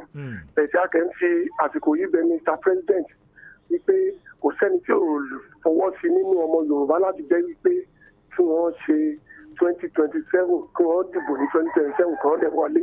àmọ́ gẹ́gẹ́ bí nǹkan tí à ń sọ sẹ́ẹ̀ gẹ́gẹ́ bí aráàlú ká jẹ́ ọmọ orílẹ̀-èdè Nàìjíríà wípé ààrẹ náà mọ nǹkan tí ń ṣe ọmọ Nàìjíríà lọ́wọ́lọ́wọ́ yìí nǹkan tó jẹ́ àdójúkọ ọmọ Nàìjíríà ààrẹ náà mọ̀ kí wọ́n dákun kí wọ́n pẹ̀tù sí gbogbo àárín yìí ó ń ta ọmọ Nàìjíríà lára tàbí ń tẹnumọ́ látara bẹ́ẹ̀ epo ni gbogbo nǹkan tó jẹ mọ́ nǹkan àmáyédẹrùn ọmọ Nàìjíríà káàrẹ ó dákun kó ṣe agbára lórí ẹ̀ agbára rẹ̀ ń bẹ lọ́wọ́ wọn kí wọ́n dákun kí wọ́n gbìyànjú ẹ̀ látara bẹ́ẹ̀ ọ̀rọ̀ Nnamdi Kanu kí ààrẹ ó dákun kí wọ́n gbìyànjú kí wọ́n fojú ẹ̀tọ́ wò ó lóòótọ́ tá a bá fẹ́ ojú inú wò ó a rí wípé àwọn bandits ní tí wọ́n ń ṣe ọlágbára ju ti Nnamdi Kanu yìí lọ àtúntún gbọ́nà pé a fẹ́ bá wọn sọ̀rọ̀ pọ̀ kí wọ́n dákun kí wọ́n wo ọ̀rọ̀ Nnamdi Kanu Nàìjíríà ò ní bàjẹ́ o orílẹ̀-èdè Nàìjíríà ò ní bàjẹ́ o kájọlẹ̀ ò ní bàjẹ́ o wájú wà lókà gọọmẹ̀ntì ò ní bàjẹ́ ìyí ó mẹ́tò ò ní bàjẹ́ máa ń sàlà. ọ̀dà ẹ ṣé o 070477064 070477064 ọ̀nà ni ẹ̀yin náà lẹ́yìn fi dá sí ìròyìn. hello. hello káàárọ̀. ẹ mọ̀ káàárọ̀ yìí orúkọ yín. ẹ kú sí ẹkú ètò ọmọkùnrin láti ṣeré. ẹ mọ̀ káàbọ̀. ayé wa lọ́lọ́run ọjà fún pẹ̀lú ògo Ọlọ́run Ọlọ́run ní kò fún wa jẹun. àmín. jagun bíbélì abẹ́ Yorùbá ní kọ́lọ́run tó mọ́lẹ̀ òtútù ó ti máa lásọ lẹ́yìn ọ̀rẹ́ yìí wọ́n wá fẹ́ ráwọn afurasí 10 ṣàdé lẹ́yìn ìgbà tí wọ́n pa oníléeṣẹ́ ìwé ìròyìn Arise tán Ọlọ́run aláàánú wa o abẹ́ bàbá rẹ kí wọ́n bá tú bàbá Nnamdi Kanu nílẹ̀ bá ṣe ń gbọ́ pé wọ́n ti ń dáwọn ẹlẹ́wọ̀n kọ̀ọ̀kan sílẹ̀ o orílẹ̀-èdè yóò gba ìtura àti àlàáfíà àti ìtúsílẹ̀ lálórúkọ Jésù Ọmọtekun láti tẹ̀lé ẹ̀kú. ẹ ṣé o ọmọkùnrin Ọmọtekun ní 7064 070 47 7000. Hello. Yes, ẹ káàárọ̀. Ó kọ yín bẹ̀lẹ̀ tí ń pè yí o. Mo kí yan Ọlánrewájú. Yes sir, ẹ káàbọ̀ sir. Àmì orúkọ yín bẹ̀lẹ̀ tí ń pè. Ẹ sàbọ̀lá bàbá àtúntò látàdúrà. Bàbá àtúntò ẹ káàbọ̀ sir. Àdúgbò ẹgbẹ́ iṣẹ́ o. INEC chairman tuntun tó ń bọ̀ wá. Gẹ́gẹ́ bí a ṣe wò ó àti wọn àṣebọ̀ rẹ̀ tí ọ̀pọ̀lọpọ̀ ọmọ orílẹ̀-èdè Nàìjíríà ń wò. Ó jẹ́ ẹni tó jẹ́ man of integrity bí a ṣe ń wò. Àdúrà tá a máa wá gbà ní wípé ẹ̀mí burúkú ẹ̀mí èṣù kí wọnú ẹ̀dá tí yí padà sábúrú Ọlọ́run ní yóò ṣẹlẹ̀ sí àtẹnukọ̀ọ̀kan wa. Àmín o. Ìtàn tó lágbára ni ó dẹ̀ fi sílẹ̀ ní agbo ètò ìdìbò orílẹ̀-èdè Nàìjíríà 2027. Àmín. Torí wípé INEC chairman ní kọ́ńtì wa tá a wà yìí ó dàbí bẹ̀rẹ̀ ground of reputation ló jẹ́. tó bá jẹ́ bẹ̀rẹ̀ ground of reputation yìí ẹni tó bá ń bọ̀ wá bẹ́ẹ̀ kó ṣọ́ra ṣe olú akọ̀mọ̀ ṣe. Lórí ọ̀rọ̀ Kánú tẹ́ bá ohun tó ń ṣẹlẹ̀ sí Kánú tòótọ́ gẹ́gẹ́ bí ohun tí Fẹ́mi Fálànà sọ àwọn àṣírí kan bẹ lọ́wọ́ Kánú tó jẹ́ pé tí wọ́n bá tú sílẹ̀ tó bá rìlíìsì ẹ̀ ó máa ba nǹkan jẹ́. bó lẹ́yìn ṣe mọ̀.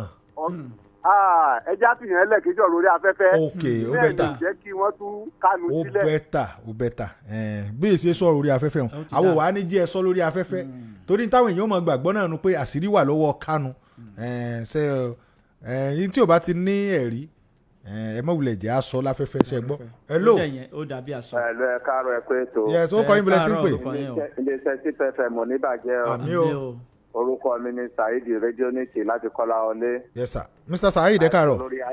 olórí INEC chairman tí wọ́n ṣẹ̀ṣẹ̀ yàn àárọ̀ wọn fún ojú olóòótọ́ sí Nàìjíríà nítorí wọ́n jẹ́ olóòótọ́ ni wọ́n fi yàn wọ́n dákun tó wọ́n bá ṣe bí ìbò tó ti lọ nítorí ìbò tó ti lọ lẹ́yìn ìbò tí ó ti lọ tipẹ́tipẹ́ wọ́n á sì máa sọ pé lágbájá yóò wọlé o kò yẹ kí wọ́n máa rí bẹ́ẹ̀ o tó jẹ́ pé ẹni tó bá ti dìkíà kó wọlé ó sì jẹ́ pé òun náà ló wọlé bẹ́ẹ̀ láéláé wọ́n máa jẹ́ pé ẹnìkan gómìnà tí ó ti lo oṣù mẹ́fà kí ó fi kúrò lórí oyè wọ́n wá sọ pé ìbò tó gbé wọlé o kò tú ẹ̀mọ̀ká àti gbọ́rù rẹ̀ rí gẹ́gẹ́ bí ìbò Ọ̀ṣun lọ́jọ́ sí pẹ̀lú rẹ̀ wọ́n máa wáyé ẹni tí wọ́n bá kéde pé ó wọlé òun ni kó jẹ́ pé ó wọlé lórí ọ̀rọ̀ Jonathan ẹ rí i pé a ti gbé tuntun. ọ̀dọ̀ yín ló ti já o. ọ̀dọ̀ yín ni o. lójú òpó ayélujára Akíntúndé Sulaiman wọ́n ń kí wa láàárọ̀ yìí. Ọládélé Wàlíù Àyìndé àwọn náà wọ́n ń kí wa. Azeez Salaudeen wọ́n ti kí wa. Latifat Àjọrò Muideen Ridwan Ọlákúnlé àwọn náà wọ́n kí wa. hello ẹ káàárọ̀. hello ẹ káàárọ̀ sà. ẹ káàárọ̀ o. yes sir. Mr. Saheed ẹ káàbọ̀ Mr. Saheed. ẹ kò jùmọ̀. tẹ́ lórí ọ̀rọ̀ new INEC chairman ẹ rí i pé tá a bá wo ètò òṣèlú wa ní Nàìjíríà electoral process yẹn ti ń da gan láti ayé Àtàrù Jẹ̀gá tó fi dárí Mahmood Yakubu tó kúrò yìí Àtàrù Jẹ̀gá ni wọ́n introduce car reader tí Mahmood Yakubu sì introduce BVAS mo lérò pé ẹni tó tún dé sí wọ́n rí introduce another new technology sí electoral process tó dẹ́ pé yóò lè máa jẹ́ kí ká máa dìbò tí wọ́n máa jẹ́ e-voting ká máa fi fóònù wa dìbò rò pé àwọn ní òtún wọ́n tún mọ́lé dárí lórí ọ̀rọ̀ pé bóyá wọ́n dìbò ilé àwọn ẹgbẹ́ òṣèlú àwọn ni wọ́n máa ń di ìbò wọn ní kangaroo kò sí INEC ò lè sọ pé kí wọ́n máa present candidate INEC ó dẹ̀ declare tó bá ti wọlé náà tó bá ti wọlé INEC ó declare tí àwọn ẹgbẹ́ òṣèlú ọba ti dìbò wọn dáadáa INEC ò lẹ́tọ̀ọ́ láti disqualify wọn ilé ẹjọ́ náà ló lẹ́tọ̀ọ́ láti disqualify candidate tó bá ti wọlé so Ọlọ́run ní kí Nàìjíríà ó dàrú God bless Nigeria. ẹ ṣé o Mr. Saheed. 070477064 070477064. hello. hello ẹ káàárọ̀. ẹ káàárọ̀ orúkọ yín bílẹ̀ tí ń pè. Ọlọ́run ló ń ṣètò. Ọlọ́run níjọba làákàyè yìí. orúkọ yín bílẹ̀ tí ń pè sá. mo kí bàbá kìíní mo kí bàbá kejì. yes sir ẹ ṣeun. ní ṣètò sí o.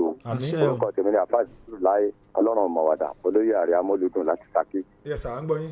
ẹ rí à ń rọ ìjọba wa kí Ọlọ́run ọba kí ọba tí kọ́ ẹ̀dá mọ̀ sí kọ́lọ́run ọba àkọ́wọ̀n mọ̀ sí fún ní àṣeyọrí ire. mo wá rọ̀ wọ́n torí tọ́lọ́run abẹ́ Tinubu wọ́n dàkún wọ́n gbìyànjú lórí ọ̀rọ̀ bíi tí Nàìjíríà bá lọ́wọ́lọ́wọ́ yìí tó ráwọn láti mọ̀ wípé wọ́n ń bẹ lẹ́nu rẹ̀ lọ́wọ́lọ́wọ́ ẹni tí bá sì ń bẹ ní nǹkan tí àṣeyọrí déédé òun lọ́lọ́run ó yìn òun lọ́lọ́run ọba lọ́mọ ẹ̀dá dámọ̀ gbìn ó kì ẹni tí bá ń bẹ ní nǹkan tí nǹkan bẹ́ẹ̀ yíwọ́ òun lọmọ ẹ̀dá ò pariwo òun lọ́lọ́run ọba gan ó dá lẹ́bi Ọlọ́run ní dá wa lẹ́bi àmín o ní àtàlùkìyàmà àmọ́ wọ́n dàkún kí wọ́n bá fẹ́jú sí ohun tí ń ṣẹlẹ̀ yìí láàrin àwọn Àmọ̀tẹ́kùn pẹ̀lú ohun tí ń ṣẹlẹ̀ yìí pàápàá jùlọ ọmọ ọ̀rọ̀ àwọn Àmọ̀tẹ́kùn gan-an ẹ jẹ́ ẹ mọ kíyèsí àwọn tí ẹ bá ń gbà lẹ́nu fẹ́ torí pé kí ni ó ṣeé ṣe kó jẹ́ pé kàńtàngìrì ń bẹ láàrin wọn tí ìrìnàjò yìí fi ń wáyé bó ṣe ń wáyé yẹn kò yẹ kó lè fi agbára lò bọ́lá ọba kó sànù wa mọ̀rọ̀ kálukú gbogbo sẹ́tí kálukú ọba jẹ ẹja fi tọmọlúàbí jẹ torí pé kí ni ayé tá a wà ń bẹ̀ yìí yóò pín jọkẹ́ o ọlọ́mọdé yóò fi wá pìtì aburú lórí ọ̀rọ̀ Nnamdi Kanu tó èyí tí ó bá da lọ́lọ́wọ́n ọ̀sà sí ẹ ṣe o ẹ ṣe o mú péréte nítorí lójú òpó àwọn èèyàn wa náà. àyẹ̀rún ìtìsàyẹ̀rún kí àwọn náà wọ́n ń ké wa alákàsà èdè wọn ti ké wa láàárọ̀ yìí Adéyẹmọ Adélékè wọn ní ẹ̀ka àárọ̀ Ìdòwú Ọmọ́tọ̀sọ̀ wọn ní ẹ̀kú ètò àjímọ́ná Yusuf Taofik àwọn náà wọ́n ń ké wa Amos Adébárẹ̀ wọn ti ké wa Sẹ́límọ́ ìyá Wẹ́rẹ́ wọn ní ẹ̀kú ìròyìn àjímọ́ná. ẹ ṣe o. hello ẹ o.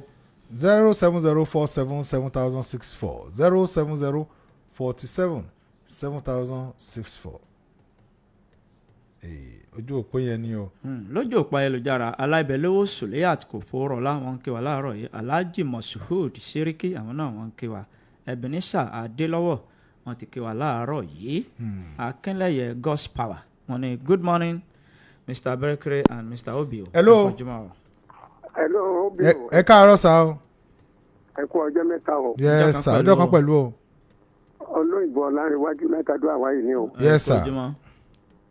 mo kí anẹ́kì ọ̀gá tí wọ́n ṣẹ̀ṣẹ̀ yẹn orúkọ rẹ̀ tẹ̀ mọ̀ pé ìtẹ̀ tó dáa ni ó fi sílẹ̀ lágbára Ọlọ́run Nàìjíríà òkùnkùn ní ìbàjẹ́ nígbà tí wọ́n mú èèyàn látòkè lọ́hùn-ún ni ó ṣe ọ̀làǹrẹ̀wájú báàjẹ́ obìnrin báàjẹ́ olóyìnbó náà ni ọjẹ́ bàbá àṣàlẹ̀ fún wa ní south wa ń bì yìí tó Nàìjíríà ó dára o nítorí ìdí èyí ni pé 2027 náà gan òun náà lọ́kàn náà ní òkùnkùn ṣe torí pé Yorùbá ni a sì lọ́dún mẹ́jọ Nàìjíríà ò ní bàjẹ́.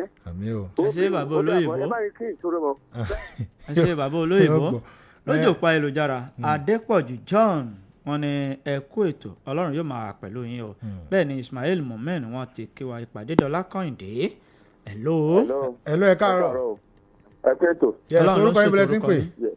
orúkọ mi ni Ọlálékan Jímọ̀ láti ìlú Ìṣẹ̀yìn. Mr. Ọlálékan Jímọ̀ ẹ káàárọ̀ sà. ẹ káàárọ̀ lórí àwọn Àmọ̀tẹ́kùn yẹn lèmi náà kàn fẹ́ sọ̀rọ̀ lé lórí. ẹ rí i pé nǹkan tó ṣẹlẹ̀ nípínlẹ̀ Ọ̀ṣun yẹn nìkan rọ àwọn Àmọ̀tẹ́kùn wa láti jẹ́ pé gbogbo nǹkan tí wọ́n bá máa ṣe kán máa fi ọgbọ́n àti sùúrù kan máa fi ṣe. ẹ rí i pé nǹkan tó ṣẹlẹ̀ yẹn sì ó ti di ẹrẹ̀ sí wọn lára bẹ́ẹ̀ yẹn èmi kàn rọ gbogbo àwọn Àmọ̀tẹ́kùn tó kù ní stéètì mi láti jẹ́ pé gbogbo nǹkan yẹn káwọn náà kàn fi ṣe àríkọ́gbọ́n kó jẹ́ pé nǹkan tí ó bá tẹ̀rẹ̀ sí wọn lára wọn ó yàgò fún láti jẹ́ pé iṣẹ́ tí gọ́ọ̀mẹ̀ntì bá gbé fún wọn wọ́n máa fi ọgbọ́n ṣe Ọlọ́run dé Nàìjíríà dàrú Ọ̀yọ́ ṣètò ní dàrú Ọlálékan Jímọ̀ láti Ìṣẹ̀yìn. ẹ ṣé o Mr. Ọlálékan Jímọ̀ 070477064 070477064. hello. hello sir. yes orúkọ yín bẹ̀rẹ̀ tí ń pè. Jùmọ̀kẹ́ láti. yes sir yes màá ń gbọ́ yín o. wọ́n ní Jùmọ̀kẹ́ láti ìlú Abírí. ẹ káàárọ̀ ìyá Jùmọ̀kẹ́. Abírí. ìjọba Abírí ń kọ́ ọ ní apá. ibi ò ní bàjẹ́ gbogbo Ọlọ́run. náà à ń gbọ́ yín mà. à ń gbọ́ yín o ìyá Jùmọ̀kẹ́. hello. à ń gbọ́ yín mà à ń gbọ́ yín mà. nípa ti ọ̀rọ̀ kálí ẹni fẹ́ dá sí o. náà mà à ń gbọ́ yín mà. nínú àbáwá Tinubu tó dákun à ń sọ lọ́wọ́ bá ń dáríjì wá kí wọ́n bá fojú àánú wò ó Ọlọ́run ní jẹ́ ká rí já ẹlẹ́yin elédèrèdè torí pé nísìnyí àwọn ìgbọ̀n máa wò kó bá mi jẹ́ kí wọ́n sílẹ̀ kí wọ́n dákun kí wọ́n bá dáríjì lásìkò tí wọ́n yìí kó tóun náà ṣe tí kò já kó ní o pàtì Ọlọ́run ní dẹ́gbẹ́ pàtà mú o. àmì o ẹ ṣé o mọ́mí Jùmọ̀kẹ́ láti Abírí 070477064 070477064 ẹ ló ẹ káàárọ̀. ẹ káàárọ̀ owó kọ́ ìbílẹ̀ tí ń pè o. agenda láti àrígbà gbọ́. Mr. Brosheed ẹ káàárọ̀ sà. akọ́jọ́ ńlá ìná ṣe púpọ̀. àmì o. gbogbo àdúrà tẹ́ ṣe níbẹ̀rẹ̀ ká tó bẹ̀rẹ̀ ìròyìn kíkà àti yìí tẹ́ ṣe nígbà tẹ́ kàrí ká tó máa pè wọlé tó Ọlọ́run gbàdúrà wa. àmì Ọlọ́run ní dáwọ́ láàmú. àmì o.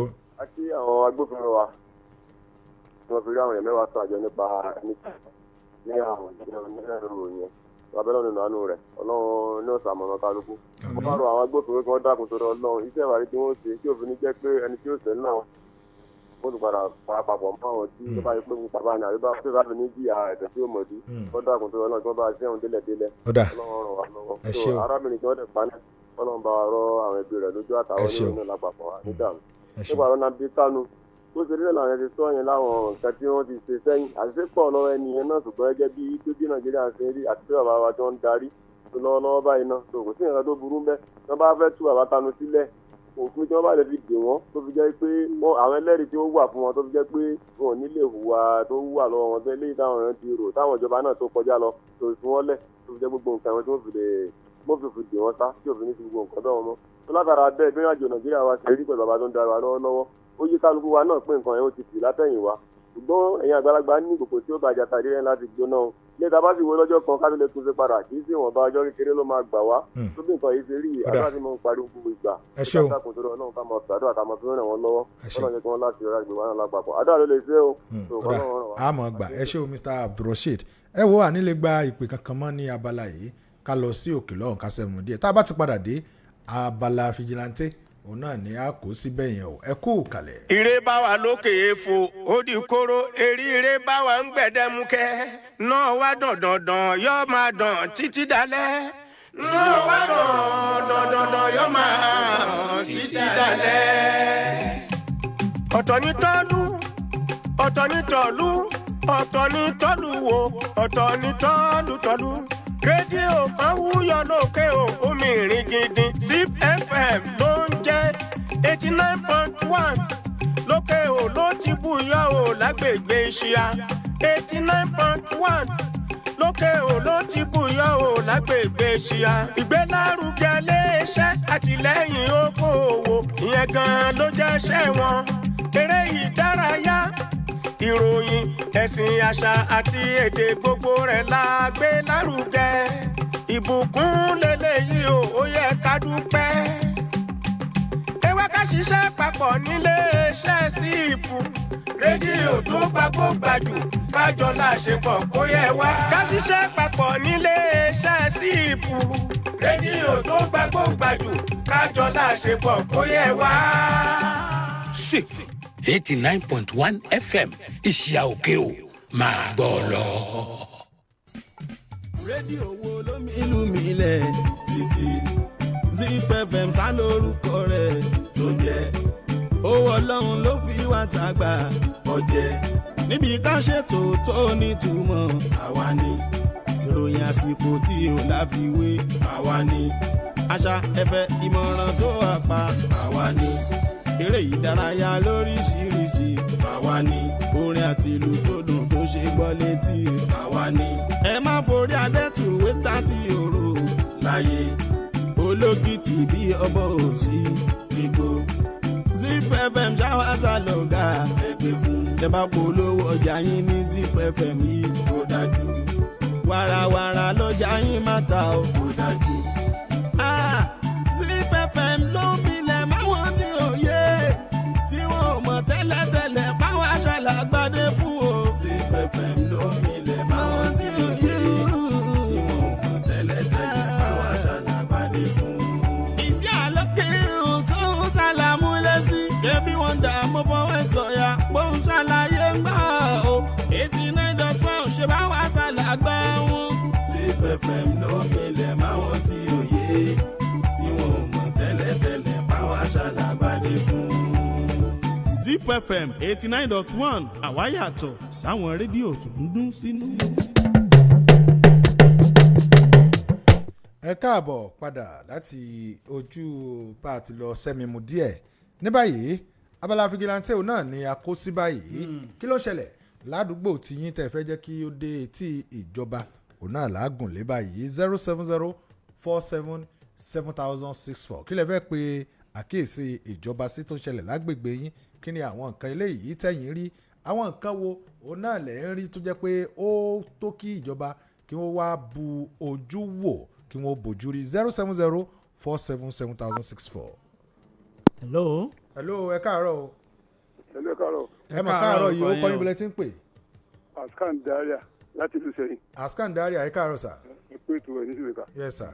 askan yìí ń fẹ́ pé ìjọba sí ni pé wọ́n dàkún àwọn ọmọ ọlọ́kadà yìí tí wọ́n ń ta erékeré yìí tó ń gbé iná sókè yìí ó lágbára lálẹ́ tó wá ti gbé iná sókè kódà ẹni pé tó bá rìn tó bá yà á fẹ́ lè já sínú kọ́tà tó kọ́ dàkú fún ọba mójútó káwọn búburú ọba mójútó wọn lẹ́yìn àwọn ọlọ́kadà lórí tó ń kọ́ àwọn ọmọ lọ sùkúù àwọn ọmọ ọlọ́kadà yẹn ti ń di àwọn mọ́ndìkudì bí ọmọ bíi 4-5 lórí ọ̀kadà wọ́n dàkú wọn sọ́ra ọlọ́run ní jásí rẹ̀ pé. ẹ ṣé o 070477064 070477064 hello. ó bí o. ẹ káàárọ̀ máa ọ ìyá Samuel. abẹ́rẹ́ kéré. ẹ rà mọ́. wọ́n fi yẹ kú iṣẹ́ o. ẹ káàbọ̀ máa ọ. akọ́lá jimá. yes ma. àní tẹnugbó bí ọwọ́. àmín ma. olúwa máa sọ yín o. àmín o. ọwọ́ yín lẹ́yìn ìgbẹ́sọ yín lórúkọ Jésù. àmín ma. àwọn àgbàlagbà wọn ní ìṣó àtẹnumọ́ wọn ní òkè ń jóná nígbà tá a bá sì wọ́n ní tágbẹ̀dẹ bá lurin lójú kan ó ní nǹkan tó fẹ́ mú jáde ń bẹ̀ òun lọ́rọ̀ ọlú tiwa mí ìsẹ́ni ń kíbò sí ní gbogbo ìgbà ojú ọjà ọba dá ọlọ́run ní sọ àwọn tí ń tajà ń bẹ̀ o torí pé gbádà méjèèjì tó wà ń bẹ̀ gbogbo ṣọ́ọ̀bù tó wà ń bẹ̀ ló ti ya tágbàrá ti ya tó bá wá jẹ́ kójò yẹn bá tó wá fi bẹ́ẹ̀ pọ̀ jù bẹ́ẹ̀ lọ lọ́dún ni àti ẹ̀mọ́ bí ìbá ti ti báyà wọn bá kó ọjà kó ń bẹ̀ ni èyí bí ọlọ́run púpọ̀ ìpàkó sí àgọ́ ìlérò ìpàkó sí òkè o ọ̀nà méjèèjì ọ̀nà kan náà lọ bá lọ kí wọ́n dákun abẹ ìjọba àtẹ̀síwájú àti ìjọba òkè o kí wọ́n bá wa fọwọ́sowọ́pọ̀ kí wọ́n bá wa ṣe tó bá jẹ́ gómìnà wa ní ọba ṣe ẹ jẹ́ kí wọ́n máa ké tantan létí rẹ̀ wípé ọ̀nà bí tó ń jẹ́ tí ń jáde ọ̀nà yẹn ọ̀dá wọn ṣàánú wa o àwa náà dìbò fún wọn o ẹ kú ètò. kódà àwọn náà ń gbọ́ báyìí gbogbo bẹ́ẹ̀ ṣe ń sọ yìí ẹ̀dùn ọkàn yín lẹ̀ ń sọ àwọn náà dẹ̀ ń gbọ́ 070477064 070477064 òun náà ni ẹ̀yin náà fi pè tẹ́ fi dá sí i 0704770 ẹ máa gbìyànjú ẹ̀ ojú òpó yẹn ló ń ṣe bẹ́ẹ̀ 070477064 hello ojú òpó yẹn ni o 070477064 láti ọ̀dọ̀ àwọn network provider ní o kì í ṣe ọ̀dọ̀ wa o tẹ́ bá ń gbìyànjú ẹ̀ tí ó bá lọ. bẹ́ẹ̀ ni ẹ lè fi àtẹ̀jíṣẹ́ yín ṣọwọ́ sí ojú òpó ayélujára CPFM òkè o tàbí ká ẹ fi ṣọwọ́ sí ojú òpó ayélujára abẹ́rẹ́kẹ́rẹ́ adégbìtẹ́ ká mọ̀ ká láti tó bá ti ní ṣe pẹ̀lú ètò ààbò àbá yín kà á. bẹ́ẹ̀ ni ẹ máa fi tẹ àtẹ̀jíṣẹ́ yín ṣọwọ́ sójú òpó Facebook bẹ́ẹ̀ yẹn á kà tó bá jẹ́ pé ti kọ́ọ̀lù kọ̀ lọ mọ́ àwa kọ́ ò àtọ̀dọ̀ wọn ni ní ojú òpó Facebook Ọlágbénró Táíwò Ọlámídé Ayọ̀bámi ojú òpó èyí tá a fi ń gba ìpè ó ti sá lọ. ó ti lọ pátápátá. kò sí mọ́ báyìí. ẹ jẹ́ ká ka ojú òpó Facebook tá a bá ti kà á díẹ̀ gbọ́dọ̀ jẹ́ pé ètò abala tá a wà abala àtọ̀dọ̀ ti yín ni tá a bá ti wá ka ojú òpó yìí tán ó ṣeé ṣe káwọ́ ó dágbére torí àwọn òṣà ní nǹkan kan táwa fẹ́ sọ ju pé kí wọ́n fún wa ná táwa lè sọnù wọ́n fún wa ná abẹ́rẹ́ kiri fẹ́ lọ sọ. kí wọ́n sojú ọ̀nà. kí wọ́n sì sojú ọ̀nà. kẹsàn àbò sì gbópọn. a dúpẹ́ lọ́wọ́ àwọn ìjọba àpapọ̀ fún ojú ọ̀nà òkè ò sí Ìṣẹ́yìn tí wọ́n ń ṣe. ìjọba ìpínlẹ̀ Ọ̀yọ́. ìjọba ìpínlẹ̀ Ọ̀yọ́ àtàpapọ̀ àti ìpínlẹ̀ Ọ̀yọ́ kásàkì gbogbo wọn ojú ọ̀nà òkè ò sí Ìṣẹ́yìn yẹn ojú ọ̀nà yẹn ó ti ń bọ́ ojú ẹ̀ ó ti ń bọ́ ojú ẹ̀ rọ̀ ò dáa kí wọ́n bá a sọ fún olóyè pẹ́yìn lọ́kọ̀ kí wọ́n bá a sọ torí àwa tá a torí àwa tí a ní tá a máa gbé kọjá lórí ẹ̀ ìwọ́sàtì ẹ̀ ní nǹkan kan tó lè gbé kọjá lórí ẹ̀ torí àwa tá a ní nǹkan kan tá a máa gbé kọjá lórí ẹ̀ for now tá a sì mọ̀ pé Ọlọ́run ó ṣe é kí wọ́n dákun jọ̀ọ́ jàre ẹ bá wa rọ àwọn ọlọ́kọ̀ ojú ọ̀nà yóò ti súnmọ́ báwọn nígbà tójú ọ̀nà ti ń da kí wọ́n bá wa dín owó tá a fi ń wọ ọkọ̀ láti Ìṣẹ́yìn sókè o kìí ṣe kékeré o ọlọ́ngbọ́ yóò ti ó yẹ kójú ọ̀nà yẹn tó ṣe yẹn ó yẹ kí iye tá ó ti jẹ́ kí owó dínkù bọ́dà mímì ní wẹ̀tì ó yẹ kí owó yẹn kó ti dínkù. ṣé owó epo ti dínkù àbí.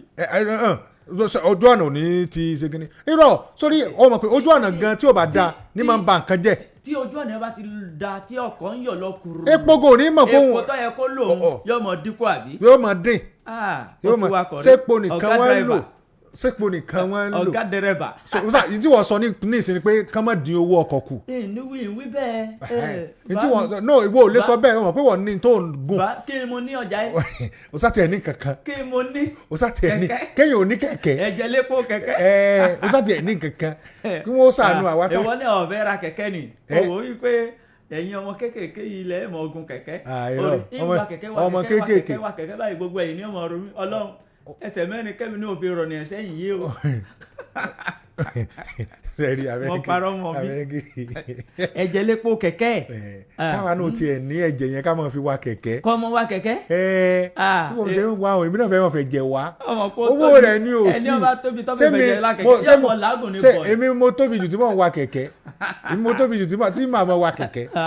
o tí rẹ̀ tó tóbi jù mí lọ tí ń wa kẹ̀kẹ́ mélòó gan gbogbo ara mi tó ní mo tóbi ṣe bẹ́ẹ̀ mi náà rí mélòó gan mo fi jù ọ lọ. kò sí yọnu. ẹ wo àní lè gba ìpè kankan mọ́ ní àárọ̀ yìí pàtí ẹ̀fẹ́ gbà gan ojú òpó ni ojú òpó ti ṣe mánàmáná.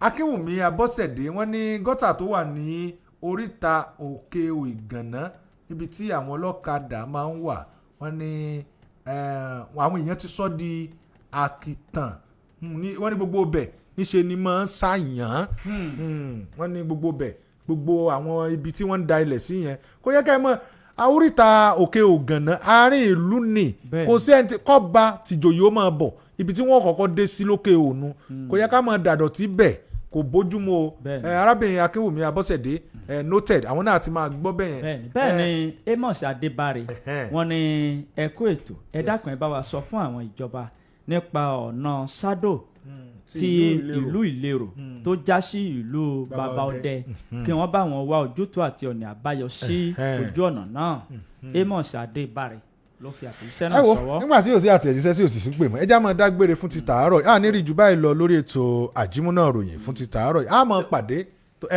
ká tó máa dágbére èyí ni àṣẹ ń kí ọmọ ọ̀kan lára àwọn tó ń bá wa dòwò pọ̀ ní iléeṣẹ́ yìí ìyẹn ọmọ Alhaji Ralak Ventures ìyẹn Mubarak Babatunde Alaka ẹni tí gbogbo ènìyàn mọ̀ sí bàbá olóyè ọmọ Alhaji Ralak Ventures àkí ẹni náà olóyè ọmọ bàbá olóyè wípé wọn kó ayẹyẹ oríkádùn títí ọdún yìí ọdún eléyìí kò ní jẹ́ àṣemọ o láṣẹ Ìdùmarè ìgbéga nínú ìgbéga ọlá nínú ọlá ipò nínú ipò àti àlàáfíà ara tó péye bẹ́ẹ̀ ni àwọn òbí wọn ò ní fojú sunkún yín o láṣẹ Ìdùmarè a kí yín o lórúkọ iléeṣẹ́ Ralak Ventures a kí yín pé happy birthday to you long life and prosperity hip hooray o abẹ́rẹ́kẹ́rẹ́ hooray bí àwọn tó sẹ́yìn dé láti lu èbò hooray abẹ́rẹ́kẹ́rẹ́ ní hooray ẹ wo àmọ́ pàdé tó bá di aago 5 ìrọ̀lẹ́